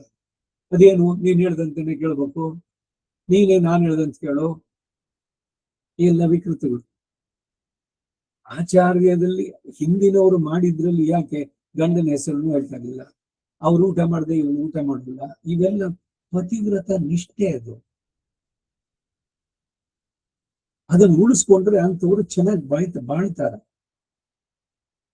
ಆ ಗೌರವ, ಆ ರೆಸ್ಪೆಕ್ಟ್. ತಂದೆ ಚಿಕ್ಕವರಾಗಿ ಹೊಡೆದು ಇರ್ಬೋದು, ಶಿಕ್ಷೆ ಇವನಿಗೆ, ಅವನು ತಪ್ಪು ದಾರಿಯಲ್ಲಿ ಹೋದಾಗ ಅದು. ಅದಕ್ಕೆ ನಾನು ವಯಸ್ಸಾದ್ಮೇಲೆ ಮಾಡ್ತೀನಿ, ನಿನ್ಗೆ ಪ್ರತಿಕಾರ ತಗೊಳ್ತೀನಿ, ನೀನ್ ನನ್ನ ಹೊಡೆದಿದ್ದಲ್ವಾ, ತಗೋ ಇವಾಗ ನಿನ್ ಬಡಿತೀನಿ ಅಂತ ಈ ತರ ಏನಾದ್ರು ಉಂಟಾ? ಅದ್ರ ಬದಲು ಅವನಿಗೆ ಧನ್ಯವಾದ ಹೇಳ್ತಾನೆ. ಇಲ್ದಿದ್ರೆ ನಾನು ಏನಾಗ್ಬಿಡ್ತಿದ್ನೋ ಏನು, ನನ್ನನ್ನ ತಿದ್ದಿ ಮಾಡಿ ಸರಿಯಾದ ಮಾರ್ಗಕ್ಕೆ ತಂದ ಪ್ರಥಮ ಆಚಾರ್ಯ, ನೆನೆಸ್ಕೋಬೇಕು ಅವರನ್ನ ಗೌರವದಿಂದ. ಆಸ್ಪತ್ರೆಯಲ್ಲಿ ಡಾಕ್ಟರ್ ಸರ್ಜರಿ ಮಾಡಿದ್ಮೇಲೆ ನೀವು ಹೊರಗಡೆ ಬನ್ನಿ, ನಾನು ನಿಮ್ಮನ್ನು ವಿಚಾರಿಸ್ಕೊಡ್ತೀನಿ, ನನಗೆ ಇಷ್ಟೊಂದು ರಕ್ತ ಬರೋ ಮಾಡಿದ್ರಿ, ಹೊಲದ್ರಿ, ನೋವುಂಟು ಮಾಡಿದ್ರಿ ಅಂತ ಯಾರು ಮಾಡ್ತಾರೇನು? ಅವರನ್ನು ಕಂಡ್ರೆ ಆಜೀವ ಪರ್ಯಂತ ಅಯ್ಯೋ ನನ್ನ ಜೀವ ಉಳಿಸಿದ್ರಿ ಅಂತ ಗೌರವ. ಹಾಗೆ ತಂದೆ ತಾಯಿಗಳು ಶರೀರಕ್ಕೆ ಕಾರಣವಾದವರು, ಅವರ ಬಗ್ಗೆ ಒಂದು ವೇಳೆ ಅವರು ಕಟುವಾಗಿ ಹೇಳಿರ್ಬೋದು, ಇಲ್ಲ ಇದಾಗಿರ್ಬೋದು, ಅದನ್ನು ಬಿಡಬೇಕು. ಅದನ್ನೆಲ್ಲ ನೆನೆಸ್ಕೊಳ್ಳೋದು. ನಿಮ್ಮನ್ನು ಒಂದು ಮನುಷ್ಯನನ್ನಾಗಿ ಮಾಡೋದಕ್ಕೆ ಮಕ್ಕಳಿಗೆ ತಂದೆ ಅಕ್ಕರೆ ವಿದ್ಯೆಗಳನ್ನು ಅರಿಪದಿರ್ದೊಡೆ ಕೊಂದಂ. ಚೂಡಾರದ ಶರೀರದಲ್ಲಿ ಲಕ್ಕ ದನ ಮಿರಲು ಕೆಡಗು. ಲಕ್ಕ ಏನಿವ ಕೋಟೆ, ಕೋಟ ದನ ಮಿರಲು ಕೆಡಗು. ಚಿಕ್ಕಂದಿನ ವಿದ್ಯೆ ಕೊರಗು ಚೂಡಾರತ್ನ. ಸೊ ಒಳ್ಳೆಯ ಸಂಸ್ಕಾರವನ್ನು ನೀಡಿದ ಎಲ್ಲರಿಗೂ ಆ ಸಂದರ್ಭದಲ್ಲಿ ನಮ್ಮ ಮನಸ್ಸಿಗೆ ನೋವು ಉಂಟಾಗಿರ್ಬಹುದು, ಅವರನ್ನ ನಾವು ನೆನೆಸ್ಕೊಳ್ಬೇಕು, ಅವರಿಗೆ ಧನ್ಯವಾದವನ್ನು ಹೇಳಬೇಕು, ಅವರಿಗೆ ಕೃತಜ್ಞತರಾಗಿರ್ಬೇಕು. ಅದನ್ನ ಇಲ್ಲಿ ನೀವು ವ್ಯಕ್ತ ಮಾಡಬೇಕು. ಸರ್ವದೇವತೆಗಳಿಗೂ ಶ್ರೇಷ್ಠರಾದ ತಮಗೆ ನಮಸ್ಕಾರ, ಪ್ರಸನ್ನತೆಯನ್ನು ಪ್ರಾರ್ಥಿಸ್ತೇನೆ. ಈ ರೌದ್ರ ರೂಪ ಭಯವಾಗತ್ತೆ, ಮನಸ್ಸೆಲ್ಲ ವ್ಯಾಕುಲಗೊಂಡಿದೆ. ಸಮಸ್ತಕ್ಕೂ ಆದಿ ಕಾರಣಭೂತನಾದ ತಮ್ಮ ಉದ್ದೇಶವನ್ನ ನಾನು ತಿಳಿಯಲು ಅಪೇಕ್ಷಿಸ್ತೇನೆ. ತಮ್ಮ ಈ ಪ್ರವೃತ್ತಿಯನ್ನ ನಾನು ತಿಳಿಯದವನಾಗಿದ್ದೇನೆ. 32ನೇ ಶ್ಲೋಕ. ಅರ್ಜುನನು ಪ್ರಾರ್ಥಿಸಿದ್ದು ಆತನ ಸಕಲ ಯೋಗಗಳಿಂದ ಕೂಡಿರುವ ವಿಶ್ವರೂಪದ ದರ್ಶನ. ಅದರೊಂದಿಗೆ ಈ ಘೋರ ರೂಪವನ್ನು ತೋರಲು ಏನು ಉದ್ದೇಶ ಎಂದು ಅರ್ಜುನ ಅರಿಕೆ ಮಾಡಿಕೊಳ್ಳಲು ಶ್ರೀಕೃಷ್ಣ ಭಗವಾನ್ರವರು ಹೇಳ್ತಾರೆ. ಸಮಸ್ತರ ಆಯು ಪರಿಮಿತಿಯನ್ನು ಗಣನೆ ಮಾಡುವುದಾದ್ರಿಂದ ನನ್ನನ್ನ ಕಾಲ ಎಂದು ವ್ಯವಹರಿಸ್ತಾರೆ. ಕಾಲಶ್ಚ ನಾರಾಯಣ. ಕಾಲದ ಕೃತಿ ಏನು? ಅದು ಸಂವತ್ಸರ, ಆಯನ, ಮಾಸ, ವಾರ, ಇವೆಲ್ಲ ಬಂದು ತಿಥಿ, ವಾರ, ನಕ್ಷತ್ರ, ಯೋಗ, ಕರ್ಣ, ಮುಹೂರ್ತ, ಕಲಾ, ಕಾಷ್ಠ. ಇದು ವತ್ಸರಾಯ ಪರಿವತ್ಸರಾಯ ಸಂವತ್ಸರಾಯ ಕುಣಿತ ಬೃಹನ್ನಮಃ. ವೇದ ಕಾಲರೂಪಿಯಾದ ಭಗವಂತನ್ನು ಕೊಂಡಾಡೋದಲ್ಲಿ ಇದು ವತ್ಸರ, ಇದ್ವತ್ಸರ, ವತ್ಸರ, ಹೀಗೆಲ್ಲ. ಈ ಕಾಲದ್ದು ಏನು ಅಂತಂದ್ರೆ ಗಣನೆ. ಅದು ನಾವು ಹುಟ್ಟಿದ ತಕ್ಷಣ ಈ ಸ್ಟಾಪ್ ಕ್ಲಾಕ್ ಒಂದ್ ದಿವಸ, ಈಗ ಸೂರ್ಯೋದಯ ಆಗಿ ಸೂರ್ಯ ಅಸ್ತಮ ಆಯ್ತು, ನಮ್ಮ ಆಯುಸ್ಸಿನಲ್ಲಿ ಒಂದ್ ದಿವಸ ಕಳೆದ ಅವನು. ಸೊ ಅದು ಎಂಡ್ ಆಗುತ್ತೆ ಕಡೆಗೆ, ಯಾವಾಗ ಮುಗೀತೋ ಅವಾಗ, ಅನ್ನಋಣ ಮುಗಿದ ತಕ್ಷಣ. ಹಾಗೆ ಕಾಲರೂಪಿಯಲ್ಲಿ ಭಗವಂತ ಪ್ರಕೃತ ಅಂತಂದ್ರೆ ಈ ಸಂದರ್ಭದಲ್ಲಿ ಧೃತರಾಷ್ಟ್ರ ಪುತ್ರನಾದ ದುರ್ಯೋಧನಾದಿಗಳ ಅವಸಾನಕ್ಕೆ ಇನ್ನು ಎಷ್ಟು ವಯಸ್ಸು ಉಂಟು ಅನ್ನೋದನ್ನು ಎಣಿಸುತ್ತಾ ಅವರನ್ನ ನಾಶ ಮಾಡುವವನಾಗಿ ಈ ಘೋರ ರೂಪದಿಂದ ಪ್ರವೃದ್ಧನಾಗಿ ಯುದ್ಧದಲ್ಲಿ ನಡೆದಿರುವ ದುಷ್ಟ ಜನರನ್ನ ಕೊಲ್ಲುವುದಕ್ಕಾಗಿ ಪ್ರವರ್ತಿಸಿದವನಾಗಿದ್ದೇನೆ. ನೀನು ಯುದ್ಧ ಮಾಡದಿದ್ರು ಕೂಡ ಶತ್ರು ಪಕ್ಷದ ಯೋಧರು ಯಾರಿರ್ತಾರೋ ಅವರೆಲ್ಲರೂ ಇನ್ನು ಬದುಕಿರುವುದಿಲ್ಲ. ನೀನ್ ಯುದ್ಧ ಮಾಡಿದ್ರೇನೆ ಇಲ್ಲ, ಆ ಮುದುಕಿ ಕೋಳಿ ಅದು ಕೂಗಿದ್ರೇನೆ ಬೆಳಗಾಗೋದು ಅಂತ ಅವಳು ಹತ್ಕೊಂಡ್ಲಲ್ಲ ಭ್ರಮೆ. ಆ ಮುದುಕಿ ಕೋಳಿ, ಜಂಬದ ಕೋಳಿ ಇದ್ರದನ್ನ ಇಟ್ಕೊಂಡ್ಲು ಅಂತ ಆ ಕತೆ. ನಮ್ಮ ಮನಸ್ಸಿನ ಸ್ಥಿತಿನೂ ಹಂಗೇನೆ. ನಾಳೆ ದಿವಸ ನಾವಿಲ್ಲ ಅಂದ್ರೆ ಏನಾಗತ್ತೆ? ಏನೂ ಆಗಲ್ಲ. ನೀವಿಲ್ದೇ ಇದ್ದರೂ ಲೋಕ ನಡೆಯುತ್ತೆ. ಪತ್ನಿನೋ ಪುತ್ರರೋ ಮಕ್ಕಳು ಅಯ್ಯೋ ಇದ್ರು ಚೆನ್ನಾಗಿದ್ರು ಹೋಗ್ಬಿಟ್ರು ಅಷ್ಟೇ. ಅವ್ರು ಬಾಳ ಅವ್ರದ್ದು ಅಷ್ಟೇ. ಇದ್ದಾಗಲೇ ಗಮನಿಸದೇ ಇರುವಂತವ್ರು ಇದ್ದಾರೆ, ಅಥವಾ ಹೋದ ಮೇಲೂ ಕೂಡ ಏನು ಅನ್ಸೋದು ಅಂದ್ರೆ ನಾವಿದ್ರೇನೆ ಎಲ್ಲ ಆಗೋದು, ನಾನಿದ್ರೇನೆ ಎಲ್ಲ ನಡೆಯೋದು. ಈ ಭ್ರಮೆ ಹುಚ್ಚುತನಗಳೆಲ್ಲ ನಾವು ಬಿಡಬೇಕು ಅನ್ನೋದಕ್ಕೆ ಸಂದೇಶ. ಯಾರು ನಮ್ಮನ್ನ ನೋಡ್ಬೇಕಾಗಿಲ್ಲ, ರೆಕಗ್ನೈಸ್ ಮಾಡ್ಬೇಕಾಗಿಲ್ಲ. ಇಲ್ಲ, ದೇ ಆರ್ ಇಂಡಿಸ್ಪೆನ್ಸಿಬಲ್. ಏನಿಲ್ಲ. ಸೃಷ್ಟಿ ನಡೆಯುತ್ತೆ ಭಗವಂತನ ಅವನ ಸಂಕಲ್ಪದಂತೆ, ಎಲ್ಲವೂ ಕೂಡ ಅದರದ ಕರ್ಮಗತಿ ಏನಿದೆಯೋ ಆ ರೀತಿನಲ್ಲಿ ಕಳ್ಕೊಂಡು ಹೋಗ್ತಾ ಇರುತ್ತೆ. ನಾವು ಅನ್ಕೊಳ್ತೀವಿ ನಾವಿರೋದ್ರಿಂದನೇ ಇಲ್ಲ, ನಾನಿದ್ರೇನೆ. ನಾಳೆ ನಾನು ಇಲ್ದಿದ್ರೆ ಏನ್ ಮಾಡೋದು? ಏನ್ ಮಾಡೋದು? ಏನ್ ಅವರು ಪ್ರಾಣ ಬಿಡ್ಬೇಕೇನೋ? ಹೀಗೆ ಯಾರೂ ಇಲ್ಲ. ನೀನು ಯುದ್ಧ ಮಾಡದೇ ಇದ್ರು ಕೂಡ ಶತ್ರು ಪಕ್ಷದ ಯೋಧರು ಯಾರು ಇರ್ತಾರೋ ಅವರೆಲ್ಲ ಇನ್ನು ಬದುಕಿರೋದಿಲ್ಲ. ಇದು ಅವನ ಸಂಕಲ್ಪ. ಅವನ ಸಂಕಲ್ಪವನ್ನು ಬದಲಾಯಿಸೋಕೆ ಯಾರಿಗಾರು ಸಾಧ್ಯ ಉಂಟಾ? ಅವನಲ್ಲದೆ ತಾನೇ ಸ್ವತಃ ತನ್ನ ಸಂಕಲ್ಪವನ್ನು ಬದಲಾಯಿಸ್ಕೋಬಲ್ಲ. ಒಂದು ನಿಗ್ರಹ ಸಂಕಲ್ಪ, ಇನ್ನೊಂದು ಅನುಗ್ರಹ ಸಂಕಲ್ಪ. ನಿಗ್ರಹ ಸಂಕಲ್ಪ ಯಾಕೆ ಅಂದ್ರೆ ಶಾಸ್ತ್ರಕ್ಕೆ ವಿರುದ್ಧವಾಗಿದ್ದು. ವಿಹಿತತ್ಯ ಅನನುಷ್ಠಾನಾತ್ ನಿಂದಿತಸ್ಯ ಸೇವನಾತ್. ಭಗವಂತನ ಕೋಪ ಯಾಕೆ ಉಂಟಾಗತ್ತೆ ಅಂದ್ರೆ ವಿಹಿತಸ್ಯ ಅನನುಷ್ಠಾನಾತ್. ಯಾವುದು ನಡೆಸ್ಬೇಕೋ, ಯಾರ್ಯಾರು ಯಾವ್ಯಾವ ಧರ್ಮವೋ ಅದನ್ನು ಸರಿಯಾಗಿ ನಡೆಸದೇ ಇದ್ರೆ ಭಗವಂತನ ಕೋಪ ಬರುತ್ತೆ. ಅದೇ ಪಾಪ, ಅವನ ನಿಗ್ರಹ ಸಂಕಲ್ಪ. ಅದೇನೇ ನೀವು ಸರಿಯವನ್ನಾಗಿ ನಡೆಸಿ ನಾವು ಮಾಡಿದ್ದ ತಪ್ಪಿಗೆ ಅವನ ಕ್ಷಮೆಯನ್ನು ಕೇಳ್ಕೊಂಡ್ರೆ ಆಲ್ ರೈಟ್, ಯು ಆರ್ ಎಕ್ಸ್ಕ್ಯೂಸ್ಡ್ ಅಂತ ಕ್ಷಮಿಸೋನು ಬಲ್ಲ. ಸೊ ಆ ನಿಗ್ರಹ ಸಂಕಲ್ಪವನ್ನ ಅನುಗ್ರಹ ಸಂಕಲ್ಪವಾಗಿ ಬದಲಾಯಿಸ್ಕೊಳ್ಳೋಕು ಕೂಡ ಭಗವಂತ ಯಾರು ಹೇಳ್ಬೇಕೇನು? ನಾವೇನು ಹೇಳ್ತೀವಿ, ಇಲ್ಲಿ ಮಹಾಲಕ್ಷ್ಮಿ ಶ್ರೀ ಆಚಾರ್ಯ ಮುಖಾಂತರ ಹೋದಾಗ ಇವರ ಇನ್ಫ್ಲೂಯೆನ್ಸು, ಇವರೆಲ್ಲ ಹೇಳಿದ್ರು, ಅವ್ರ ಮಾತನ್ನ ನಾವು ತೆಗಿಯಕ್ಕಾಗಲ್ಲ. ಖಂಡಿತ ನಂಬೋಣ, ಇವೆಲ್ಲ ಮಾತು ಉಂಟು. ಆದ್ರೆ ಭಗವಂತ ಡಿಸೈಡ್ ಮಾಡಬೇಕು. ஆண்டாவன் காண்பதோர் அருளென கருளுதியன் வேண்டேன் ನನ್ನ ವಾರ್ತೆಯು. ಜಗದಾಧಿಕಾರನೇ ನಿನ್ನ ಅರುಳ್ ಕೃಪೆ ಅದಿರ್ಲಿ.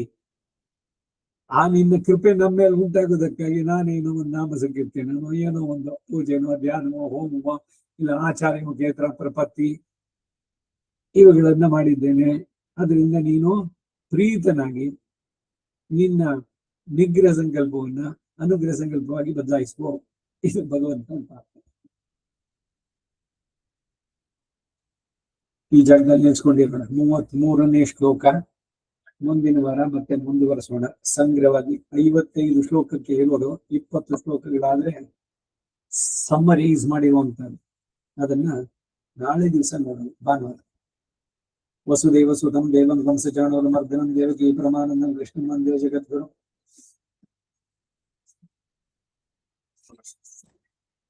ಕವಿತಾರ್ಕಿಕ ಸಿಂಹಾಯ ಕಲ್ಯಾಣ ಗುಣಶಾಲಿನೇ ಶ್ರೀಮತೆ ವೆಂಕಟೇಶಾಯ ವೇದಾಂತ ಗುರವೇ ನಮಃ. ವಾದಿದ್ವಿಪ ಶಿರೋಭಂಗ ಪಂಚಾನ್ನ ಪರಾಕ್ರಮಃ ಶ್ರೀಮಾನ್ ವೆಂಕಟನಾಥಾರ್ಯ